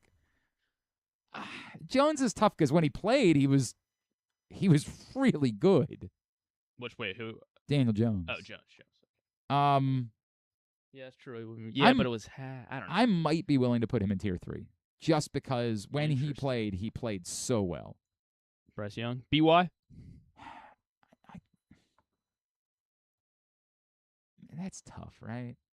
You putting him? You grouping him with Rodgers? He's definitively or better than Jones? Rodgers, right? Like, and Stroud to me. Probably, yeah. Well, I don't know about Stroud. He's then last year's C.J. Stroud. I mean, I think we're all thinking about the game against the Patriots. But it was down the stretch. It was awful. It wasn't. He wasn't playing. That was the worst of it. But down the stretch, it was bad, man. I don't know that I can put him in tier 3 though yet. Like, he just hasn't done enough. Tier 4. Lamar. I can't quit Kyler Murray. I cannot quit Kyler Murray. Vikings also have two of the top 35 quarterbacks. I can't. That's true. Is JJ still on this list somehow? I think he is, yeah. I mean, if I was a Steelers fan, I'd be furious that my organization is being held up by Aaron Rodgers when I could have tried to take a shot on Kyler Murray, but he just hasn't done it. I got to leave him in tier 4. Dart's tier 4. Okay. I like, because the conversation that we were having with Mike is true. Like, I like the talent. I like the talent. When he did play, I thought he was. Yeah, really this is good. the thing. I saw signs, but not enough for me to say he's definitely that guy. He still has to prove that. Yeah, and I guess I just don't want to call him an injury. Well, I think he is an injury risk the way he played. Sure, but he's only played half a year. I understand and I would like to hope that they're going to coach a little bit of that out of him. But he's got to go do it. Ward, again, I think that there's real talent there, but he hasn't done it. I think tier 4 is right. I think Shuck, same thing, real talent, but hasn't done it. 2 is tier 5. What are we doing? Cousins is 4. Malik Willis is 4. Gino, I like. Sorry, I didn't mean to speak for you. Gino's that guy that everybody tells you he's so much better than you gave him credit for in Seattle, but he's not that now. He's tier 5. Watson, he's not. I can't believe that we're allowing him to be on this list. Penix, I would still want to put in tier 4, honestly, because it's just the injury. Yeah, leave him in tier 4. Brissett, I mean, no, he's 5. He's 5. McCarthy's 5. Lord, Shedeur this is a joke. What do you mean? Like he's a quarterback. He started a bunch of games. Is this a bit? So now, are we allowed to rank them, or no? We're only allowed to put them in tiers. I think you go alphabetical. So that's stupid. I love the Athletic, but that's a dumb. Let me actually rank these guys now that I've got them. Here, you want to do that? You got it. You want to rank them? Yeah, sure. This is my list. I don't know. I decided to make tier 1 smaller. Okay. Yeah. So I put Burrow, Daniels, Herbert, Hurts. I put Stafford. You're a hater. Well, I mean, it's just because Stafford's name starts with an S. I mean, but Stafford in tier 2 after the season he just had. He's like 40 years old. I don't care. Tom Brady. Did you see Tom Brady? He's not Tom Brady. I don't know, man. He's playing his best football at this point in his career. I'm not saying he's got the career of Tom Brady, but in that way, he might be Tom Brady. He was bonkers last year. I'd rather have those first 4 on the list ahead of Stafford. But this is a different conversation. In what context? I'd rather have Jaden Daniels over Stafford. I mean, if you're starting an organization, of course. When he's healthy, I want Jaden Daniels' upside. But the guy that's playing right now, Matt Stafford, is unimpeachable. We were worried if he was even gonna I survive understand, next but season. he did. And he was in that back. He had that back thing. How'd it work for him? I guess it worked out all right. Jeez, you are a hater. I thought Drake May had a really good season. And who else did we have any serious difference? I had a smaller tier 4, I guess. I put Dart, Jones, Lawrence, Rodgers, Stroud together. Okay. And then the rest. All right. It'd be interesting. Send me mine so I can actually rank them at some point. All right. We'll do that. I hate you that we're still doing this. This one's on you for sure.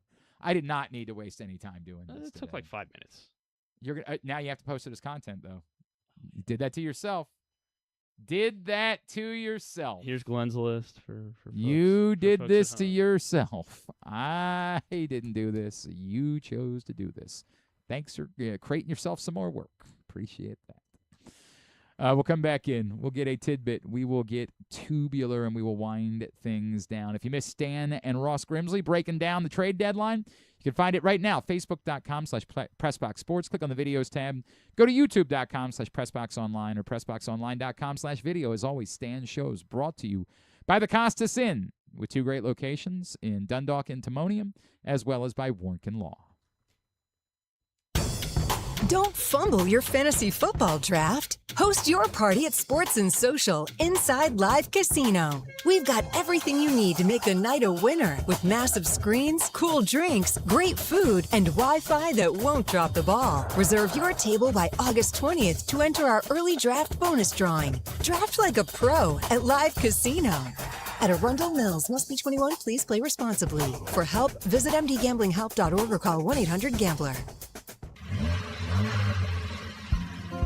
Your car is more than just a ride. It's an investment. At Leading Edge Auto Body in Mount Washington, we've spent over 20 years perfecting the art of repair. From high-end imports to your trusted daily driver, we handle all makes and models with elite precision. Our team holds the highest honors in the industry, including ASE Master, iCar Platinum, and specialized aluminum certifications. We make it easy with free towing, pickup, and delivery because at Leading Edge, customer satisfaction comes first. And remember, with insurance, it's your car and it's your choice. Choose the experts. Leading Edge Auto Body. Quality you can see. Service you can trust. Go to leadingedgeautobody.com today. Gambling can be a fun and entertaining experience, but there are risks involved.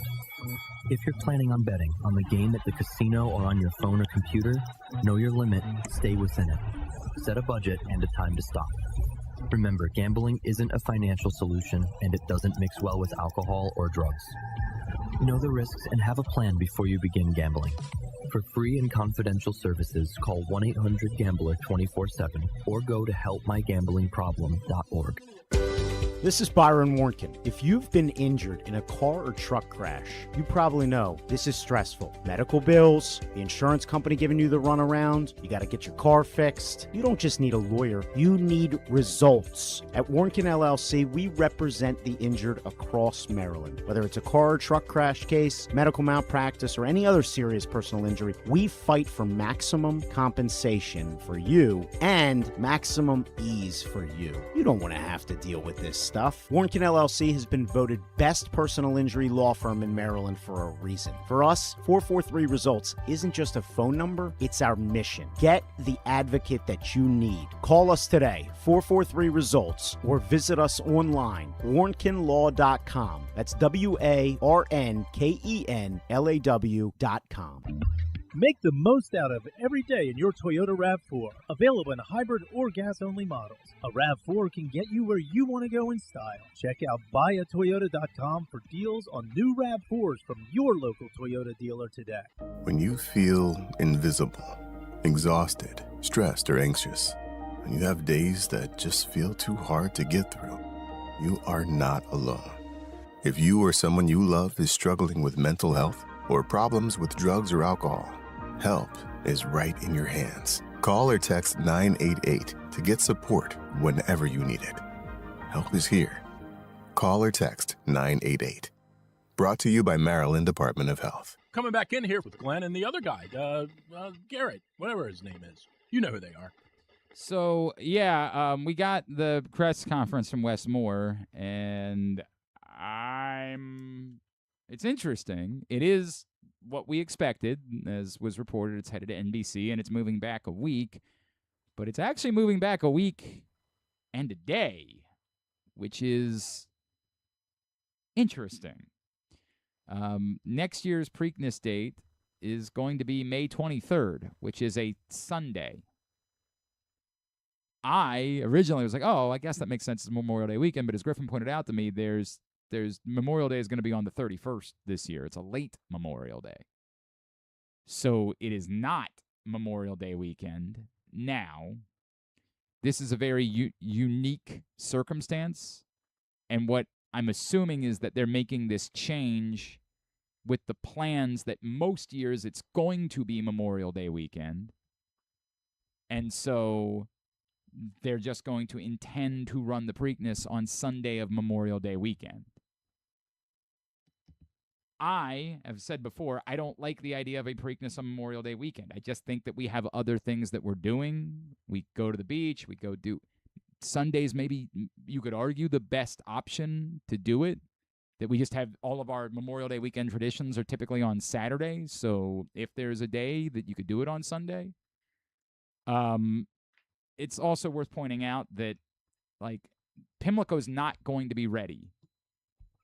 It's just not going to be fully ready to run the way that Preakness is going to look in the future. So for next year, there's either going to be a very small crowd, or there's always the doomsday scenario where they're so unprepared that they just have to run it at Laurel again, which is the same thing, a small crowd.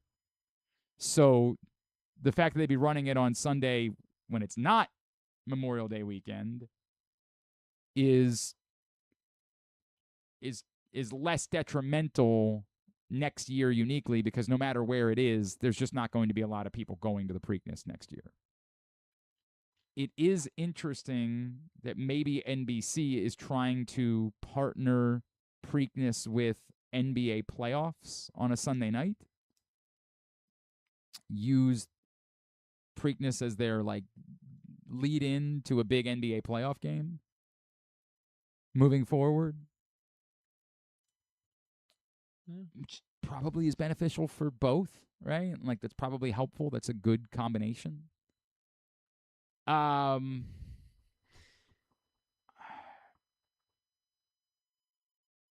just have a lot of thoughts. I have a lot of thoughts. I don't like Preakness. If we separate from everything else, I don't like Preakness on Memorial Day weekend. Without moving the day to the Belmont, you're still creating a scenario where trainers are going to have to choose. And I don't know. A lot of people in the game have said moving back a week isn't going to make the difference. Week in 1 day. Right. Thank you. 8 days. Yeah. Maybe that's the game changer. A week, no, but 8 days, yes, we're in. And a chance to be on NBC. Right. Well, they were going to be on NBC. The race was always on NBC. Well, now we know that for sure, yeah. Oh, okay. Right, but last year when they didn't show up, the race was on NBC. Right, but it was 2 weeks. So. Okay. But trust me. You were if it was moving to Amazon, no. Yeah, no, probably it'd probably be tougher, honestly. Okay. Yeah. All right. Just want to make sure that we're. If it was moving to maybe that's. But they go to the Belmont, and the Belmont's on Fox. Maybe that's just the Netflix should just swoop in and just say we're taking control of everything. I think Netflix tried. They did. That would have been I think I like Amazon's live event coverage better than Netflix's, to be honest with you. I don't think I need if it's Netflix. What else does Prime do live besides they had a couple NBA games? The NFL. Oh, Thursday night football. I did forget about Thursday night football. I mean, it's kind of a notable thing. They've done playoff games. I think they do it. Sure, that's true. They did fairly do that. well. I don't. It also the question of is this? I agree. You're right. What? Prime's I was better thinking than about Netflix? Netflix. Yeah, Netflix is not good. They've done the Home Run Derby, and it's not been good. Yeah, they're doing the Field of Dreams game. We'll see how that goes. WWE. I mean, you should be all in though. I don't think this solves any problems. If this is uniquely about getting the Derby winner to go to the Preakness, maybe, but it does still create problems with the Belmont not moving the date back of, if I win the Preakness, am I really going to go to the Belmont in 13 days? And so I do think you're still left with this very difficult decision for trainers to make about whether or not we go to the Preakness or sit back and wait 5 weeks and go to the Belmont.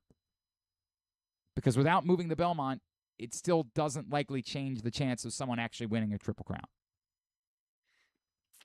So I don't think the date change alone independently is much of a factor. I guess it helps. It just helps Preakness, hopefully. I mean, you hope. I mean, you want to say you get a better field in general. I don't know if it's going to get more Derby winners. I still think you're left in a scenario where Derby winner is choosing, I'm not trying for a Triple Crown. Would I rather run Preakness or would I rather run the Belmont? How realistic is what Randy said, and they offer massive incentives. Yeah, I mean that's what look. They got to play Derby horses. They got to play hardball like they do. They've got to play hardball. If the sport is unwilling to un-F itself, if the sport is dead set on bludgeoning itself, then Preakness does have to be a bit more hardcore in how they try to compete. I do think it's interesting that Randy is downplaying the role that this championship series might make in this decision. Like, yeah, there's money, but are you really running all of these races, and is the money really worth it? Like, I know. Do we know anything about like what their plan is? What? Like in terms of the racing series thing? The championship series? Yeah, like it's going to be like one race a month or something, or is it going to be... Essentially, it's one race. And is it like points? Like literally, is it NASCAR? Like it's essentially NASCAR, yes. You get 5 points for finishing 5th, and you get 10 for finishing whatever, and... Yes. And at the end of this 6 series, so that's what it's going to be? That's exactly what it's going to be. Okay. Which, as I've said, like, the people that are trying to make it seem like this is great for horse racing, I had somebody last night saying, well, now the finale is going to be like a second Kentucky Derby. No. Which we know because the PGA Tour playoffs are not a second Masters. People who are ardent golf fans watch because that's what they do. They watch golf. And the rest of us don't give a rat's ass. But we'll watch the Masters. It's the same thing. People that don't care about horse racing will watch the Triple Crown. But they're not checking in on the finale of the only hope for the championship series being something is you have compelling storylines during the races that people watch. Whether that's a horse winning the Triple Crown, whether it's 2 horses that split it, and boy, these horses, we've got them out doing media appearances, and the jockey's really entertaining. By the way, Robbie Alvarado passed away, which is very sad at a very young age, a legendary jockey. But like, you know, the jockeys are good, the trainers are compelling, and they're going on with the Jimmy Fallon show or Pat McAfee or whatever it is. When he's not beefing with Reed and Glenn. He's beefing with No, you I was now. saying maybe they're going on Reed and Glenn. He's okay. beefing only with Reed. To my knowledge, not beefing with me, but Maybe you're trying to get on that list? if you want to. Drop a F McAfee somewhere? See if you can get on his radar? Just don't care. I don't care about that guy. I'm sorry. I don't. You can't get me to. I don't care about anything that human being does. But you can do that and hope that if you get them in the front door with the thing that they like, that maybe they'll stick around for the other stuff. But you can't tell them, watch this instead. The American public's going to tell you, no. When a new golf league came along and said, watch this instead. It got saved, by the way. Did you see? Somebody came in and it's going to be around for at least 1 more year. Some anonymous investor. I'm sure it's very... Where are they this week? Whose golf course are they at this week? They're golfing. Actually, I don't know. I can't even tell. Are they Donald Trump course this week? Are they? Yeah. Is he the anonymous? I don't know that he is, but I'm going to guess it's something associated. But when that new golf league came along, what did America decide? Did they say, yes, we'll watch this instead, or they say, no, we'll watch what we watch? I love tennis. I love it. The ATP Tour Finals are something I watch every year. Have you ever watched the ATP Tour Finals unless I had them up on the television screen in this studio? No, I don't think so. Never. I don't think so. And never will. Have you ever watched I don't even know the answer to this question, but I think it's at least possible. Have you ever watched the Daytona 500? No. No? Okay. All right. I'm surprised you've never watched the Daytona 500. I mean... I've watched the Daytona 500. That's the Sunday after the Super Bowl? Yeah. No, I'm watching college basketball. Yeah, I'm normally doing that too, but it's a Sunday. There's not normally a lot of college basketball. You're right, but there's some. I'm not. By the way, I don't watch it every year. I have watched what Daytona I should probably do is probably go outside. I mean, it's February, I guess. Actually, the years they've had to move it to Monday night when there's nothing on, I've said it's usually a better college basketball night. Yeah, sometimes. Kansas is usually sometimes there's a Kansas or something like that. Sometimes, like I have watched. I've never watched the last NASCAR playoff race of the year, ever. Now, again, I acknowledge I'm not watching the Daytona 500 every year, and I'm not watching all the golf tournaments every year. But the point is, the TV ratings will tell you Americans will watch the Daytona 500 because it exists as an American event. They will not watch the NASCAR playoff championship. They won't. NASCAR hardcore people will, because it's the NASCAR race that's on. And the hardcore horse racing people will watch this Thoroughbred Championship Series. But that's a very small bucket of people that you're pulling from. Americans will watch the Kentucky Derby, maybe the Preakness. Again, last year would say much more than you would expect. And maybe the Belmont. trying to get them to say, no, watch this instead, is a great way for you to get middle fingers. No, we won't do that. But if you can compel us with the thing that we will watch, maybe. As I've said to my horse racing friends, I'm still skeptical of that. Because, again, the evidence is pretty clear from golf and NASCAR and all of the other sports that have tried to do this. Maybe there's a bit more of a small elevation in audience in compared to if you just ran another race or another golf tournament. But we have not made them into compelling, must-watch, significant events. We just don't feel that way as sports consumers. That's where they're at. Move to Sunday of Memorial Day weekend. Okay. Now how you solving the rest of it? How you solving the rest of it? There's going to be a Preakness next year. Until the Belmont says, even if a horse runs all three, we refuse to give away a Triple Crown trophy. We refuse to acknowledge the existence of it. The Triple Crown isn't governed by anyone. It's an idea that we've all participated in because it's, good for the sport. And it's awesome. Yes. But it's not, there's no governance. There's no, we get to decide you're out. Americans will get to decide that. Now, if New York and Belmont hate, Maryland so much that they say, we refuse to even acknowledge the existence of a Triple Crown, and if a horse wins the first two and comes here, we refuse to give them the Triple Crown trophy that we've always given them as the stewards of this thing when they have won all three races, then I guess they... Then at that point, Preakness should just say, all right, we'll just run on June 5th. We'll run on the same day. I mean, that's what I'd be talking about. I'm not even kidding about this. If they are this dug in on, we want to ruin you for funsies, or again, because Churchill's mad that they didn't get to profit for nothing off of, I don't know what Churchill has nothing to do with the Preakness and just wanted the right to be able to profit off of it.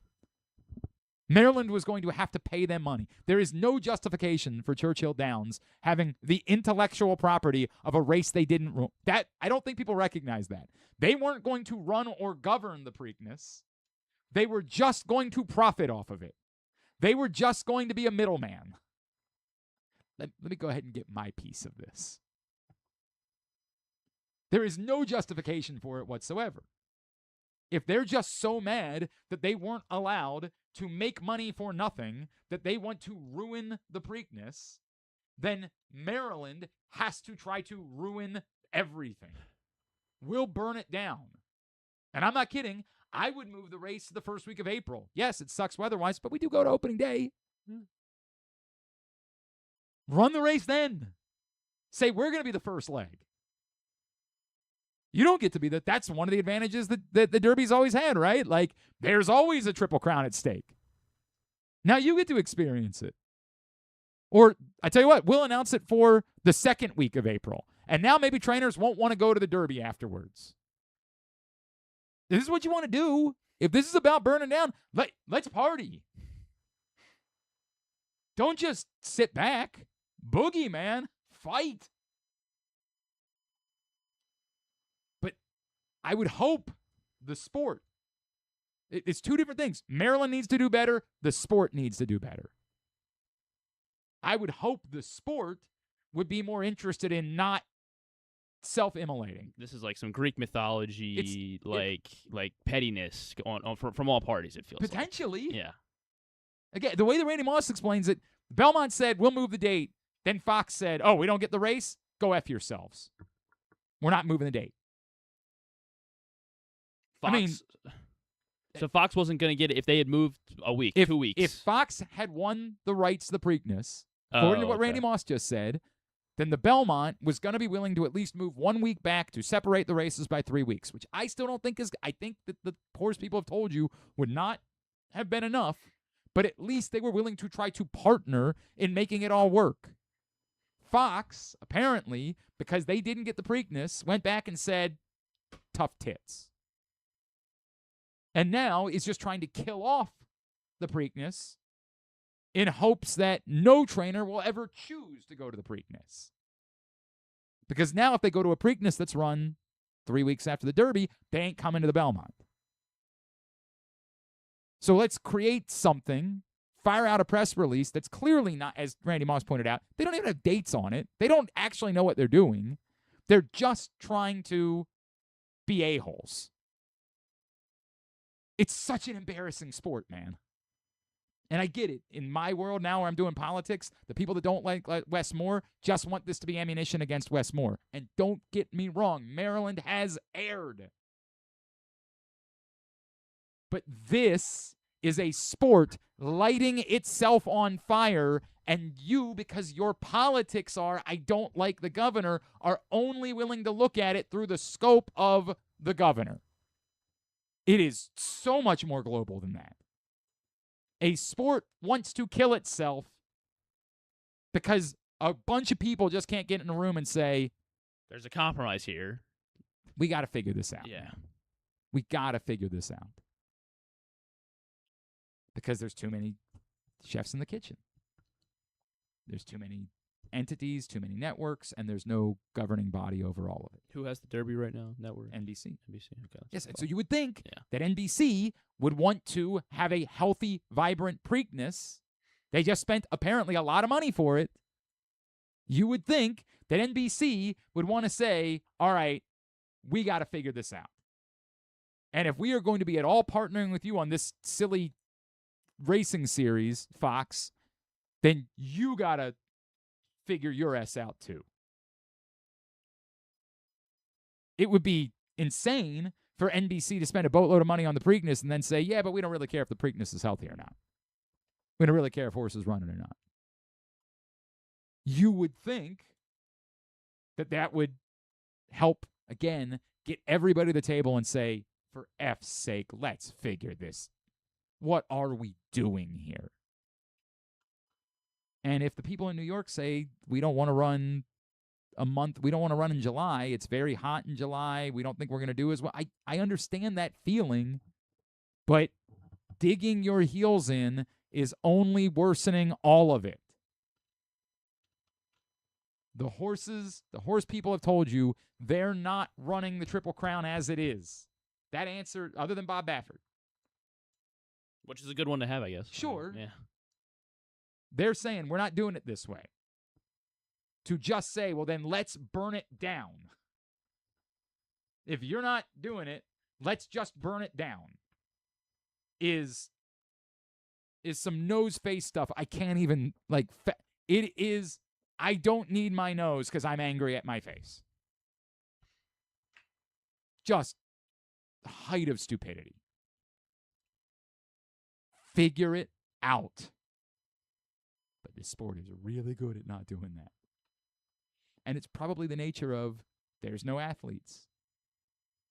In every other sport, there'd be a group of athletes who say, hey, and we get to have a say here. It doesn't exist in this sport. All right. I think I'm good. What do you want? Oh, Mike Loxley went to ChatGPT. Yeah, I mean, if people that don't like Mike Loxley are going to dunk on it, I don't care. I don't care. Go win football games, dog. If ChatGPT helps you win football games, go win football games, man. That's the only thing I'm ever going to care about. Is it weird? Yeah, it definitely reads weird. I don't know the context. I don't know if he was laughing as I mean, he I said think, it. to your point, yeah, it's just everything that he's been saying is no one likes. It's just they want to win. Go win. When a coach doesn't win, it doesn't matter what you say. Nothing that you say matters. We don't like you because you're not winning. Just go win. Just go win. Who cares? It's complicated at Maryland. I've tried to lay that over the years, but just go win. Speaking of college football, Braxton Woodson's going to join us tomorrow, Navy quarterback. Looking forward to that. They've got Fan Fest this Saturday in Annapolis. Chance for you to go check them out. And should point out, speaking of Navy, we have a lot going on this week. Doing a wonderful thing, and they are renaming the radio booth at Navy Marine Corps Memorial Stadium after our friend Pete Medhurst. Could not be more deserved. We miss him every day. We love Pete Medhurst, and it's just a wonderful thing for Navy to do. And God bless, like everything about that. All right, let's get a tidbit. Is there anything that we didn't cover? I feel like we covered everything we needed to cover. Yeah, I think we got everything. Yeah. All right, let's get a tidbit. You all right? Oriole. I'm just trying to think. If there's something that you want to. Oh, there's a new Reed and Glenn Orioles. available. Ooh, we should say that. What's on that show? Griffin. We got a huge guest this week. You're welcome. Griffin joined us, and You we guys had need very different opinions about this week's book club selection. Very different opinions about it. That was a good doc. It was interesting. It was bad. But you can find out more about that. Ray Knight just wants to kiss his friends, and frankly, I think we should let him. Somebody's stuffing their bras. Like for an advantage. Like that girl that got caught in middle school. You know the one. It was definitely something that was being talked about at your middle school. Well, that's happening in sports. They're stuffing their bras. What else did we cover on this week's? All the stuff you'd expect. I mean, Ravens, Orioles, that sort of stuff. Yeah, I mean, you mentioned it, the beef. Oh, the biggest beef in town. The biggest beef in hip-hop right now. Rita versus Pat McAfee. I'll find that right now, Rita and Glenn, at youtube.com/@RitaandGlenn. Please hit subscribe. Tidbit is brought to you today by the print issue of Pressbox.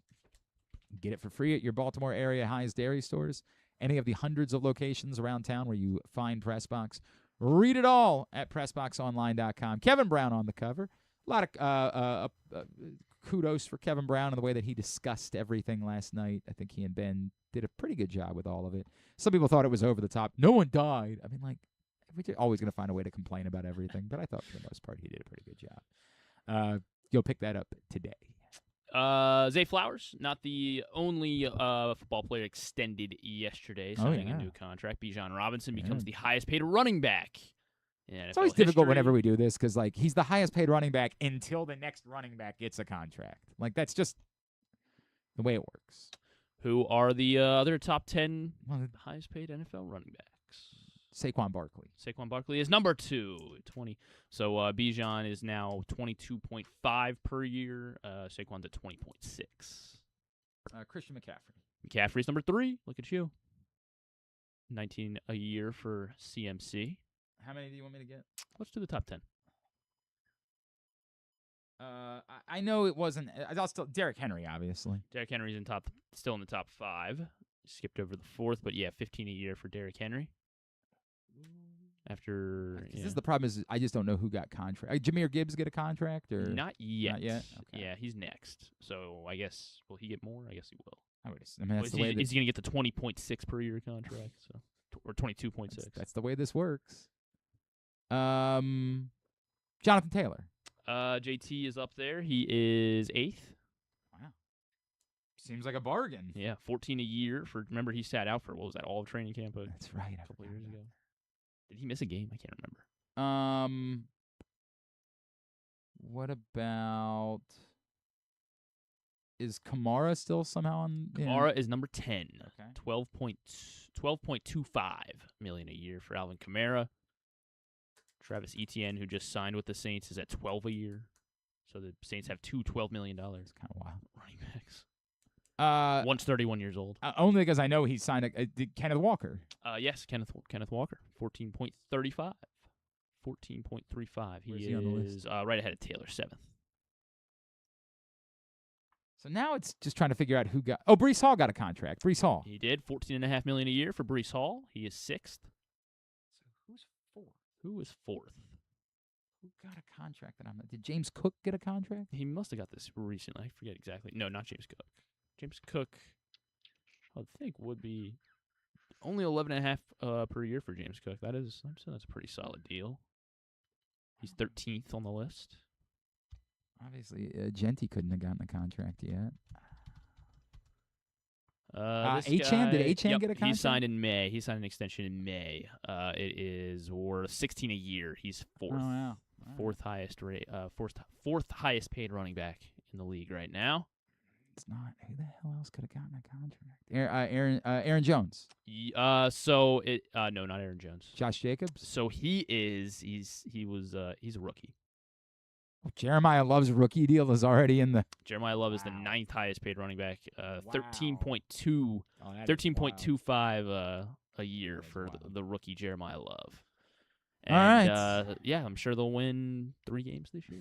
You hate it so much. It's so funny how much you hate that they drafted him.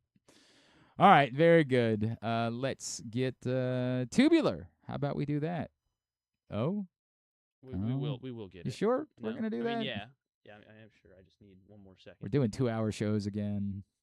Still not ready for the Tubular segment. It's all right. Don't worry. I'll just be over here. We were doing other things, and yeah. Got me going on the Preakness. Just wait for you. Have you ever thought of taking a cruise to these wonderful destinations with sunny skies and beautiful beaches? Well, wait no longer. We're ready for you to cruise from the Cruise Maryland Terminal. Have a little phrase that you can go from baggage to margarita in about 15 minutes. Choose fun with an array of destinations, onboard activities, entertainment, and world-class cuisine. Contact your travel agent and book your cruise today.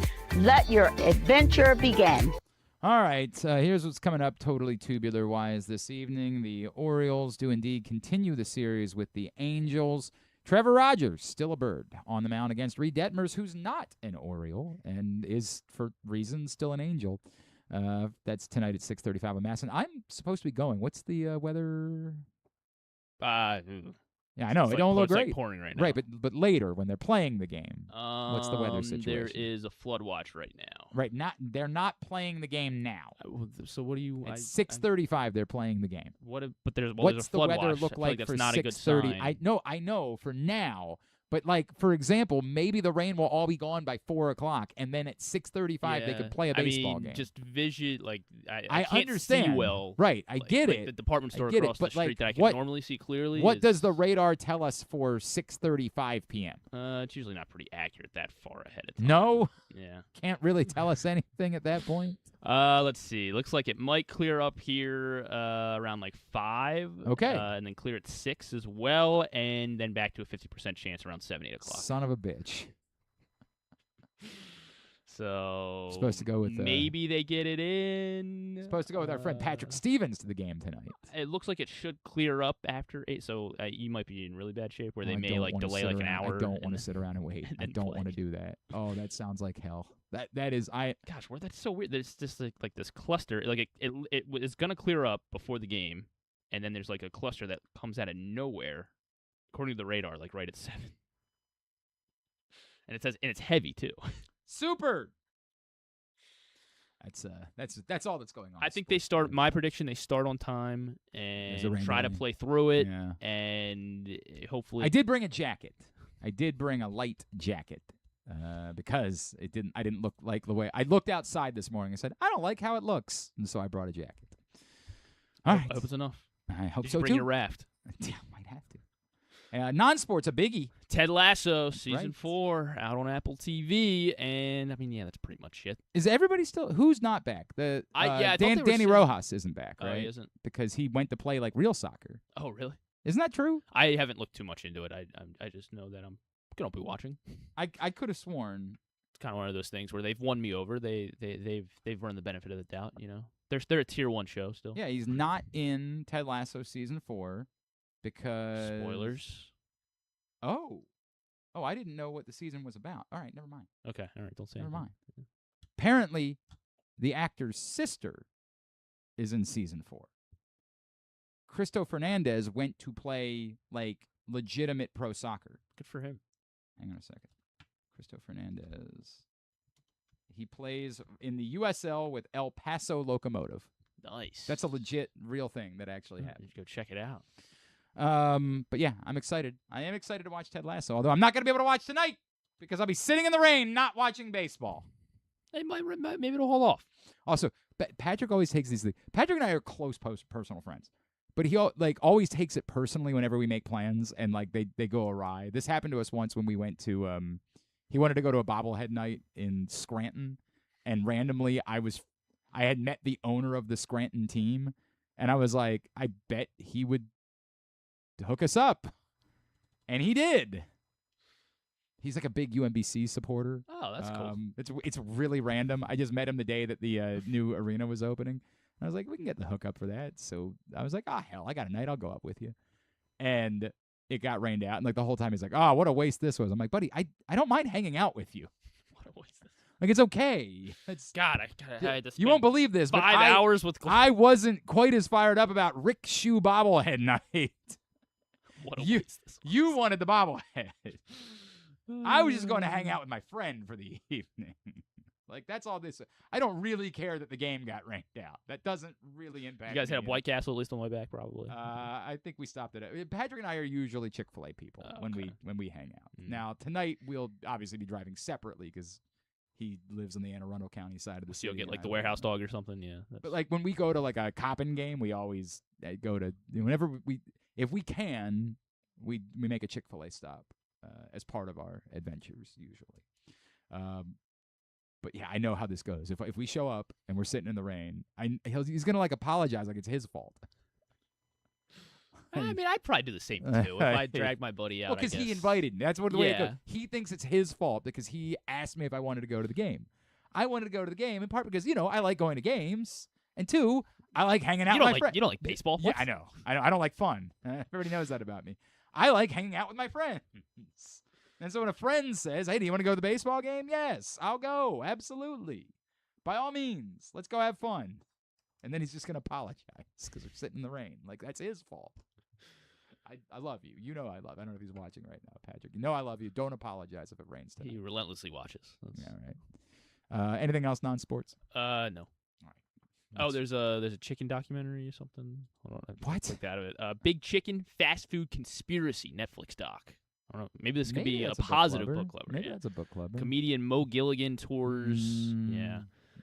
Tours the UK and the US on a fried chicken diet to uncover the impact of crave. So it's like that.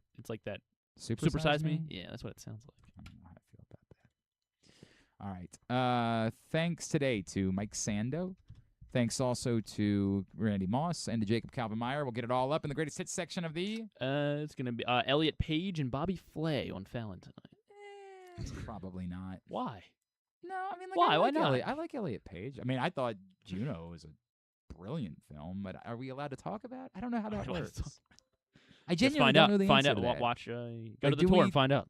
Do we only talk about post-transition, or I just? I mean, it's part of their career. I know, but I don't know how that works. All right. I don't have the answer. Probably not. Like Bobby Flay. I've never even been to the Bobby. Does he have a burger place like in Towson somewhere? Or did he have a burger place in Towson? I think he did. There was definitely a Bobby Flay burger place somewhere. Might Chef still be Bobby open. D. No. It was Bobby's called, Burger Palace. That might have been it. Is it? It apparently. Where the hell is that? Apparently, there's a couple. Bobby Flay. There's one in Hanover. There's one in College Park. There's one in Bethesda. There was one in Towson. Yeah, Bobby's Burger. It closed. Oh, okay. Yeah, thank you. Jesus. That's all I was trying to get the answer. Is that different than... When did it close? Bobby's Burger Palace in Towson Square closed. It opened in July 2015. When did it close? Don't know. All right. But you're not supporting Bobby Flay. He moved out of Towson. How do we support him? Maybe it wasn't his fault. That's where we work. Okay. You know what I mean? Like, we gotta... I guess you're right. Maybe we'd be going there every day. Who knows? If it was still there. Who knows? Kyle and I used to do food trucks regularly. Griffin and I don't do lunch. We just don't eat lunch. Well, because food trucks used to go to that. Yeah, the old office. Go to the Meadow. Yes, correct. Go to the Meadow Mill. It was nice, right? Like, we enjoyed that. Griffin and I just literally I don't eat lunch. We go to Gino's? We're allowed to say that? We do want to try that other place. I do want to try it, but I don't think is that a lunch place? I feel like you could eat. We did go to because we did go to. We used to go to. We did go to the Gloria's old. a couple Yeah, times. we used to go to Gloria's all the time. Like, it's not that we never had lunch together, but like, in fact, one day when it was snowing, I said, "Let's go have lunch together." Oh yeah, Cal. I do remember that. That was like. I offered to purchase Griffin an alcoholic beverage, and like a good company man, he got a Tony Saragusa beer. I said, "Of course." What else was I gonna get? I appreciated it. It was tasty beer. I'm not trying to suggest it wasn't, but I was like, Griffin, it's okay if you want something else. You don't have to prove to me that you're loyal to the company. This isn't. It was a fine beer. It was a very good beer. All right. I'm not too picky with beer. So. No is the answer. I would not go to that tour. You wouldn't go to lunch? Tab at glennclarkradio.com. Tomorrow on the program, as I mentioned, Braxton Woodson's going to join us. We will talk to him ahead of Navy Fan Fest. Who's this? Robin Lundberg. Robin Lundberg has written a book about Caitlin Clark. Diary of a Polarizing Figure. I don't. I said yes, and I'm regretting saying yes. What? It's just all so exhausting. It's just so exhausting. Got to get fired up. Maybe watch who's playing tonight. What WNBA games are tonight? I think the Mystics are playing tonight. My Mystics. Now the Merc got Kelsey Plum. That's baby. true. I know that. They got Kelsey Plum now. We were They're talking so about, far out of the playoff. We didn't even talk about picture. the biggest trade of I don't know weekend. what they're doing. They are so far out of the playoff picture. Why are they acquiring Kelsey Plum? Fever do not even what play tonight. is going on? All right. Thanks to everybody at Pressbox. All of our great. Anything else tomorrow? Stuff and things. Okay. Talking about the Orioles going for a sweep, probably. Okay. Live casino and hotel. The Baltimore Orioles. Costas Inn. Baltimore area High's Dairy Stores. Leading Edge Auto Body. Warnken Law. 1-800-GAMBLER. HelpMyGamblingProblem.org. CruiseMaryland. CountySports.zone. The Maryland Department of Health. Your local Toyota dealer. BuyAToyota.com. Thanks to Griffin. At Griffin_Bass. Follow us. Twitter, Instagram, and TikTok. At Glenn Clark Radio. Have a great Wednesday evening. Go Birds. Duke sucks.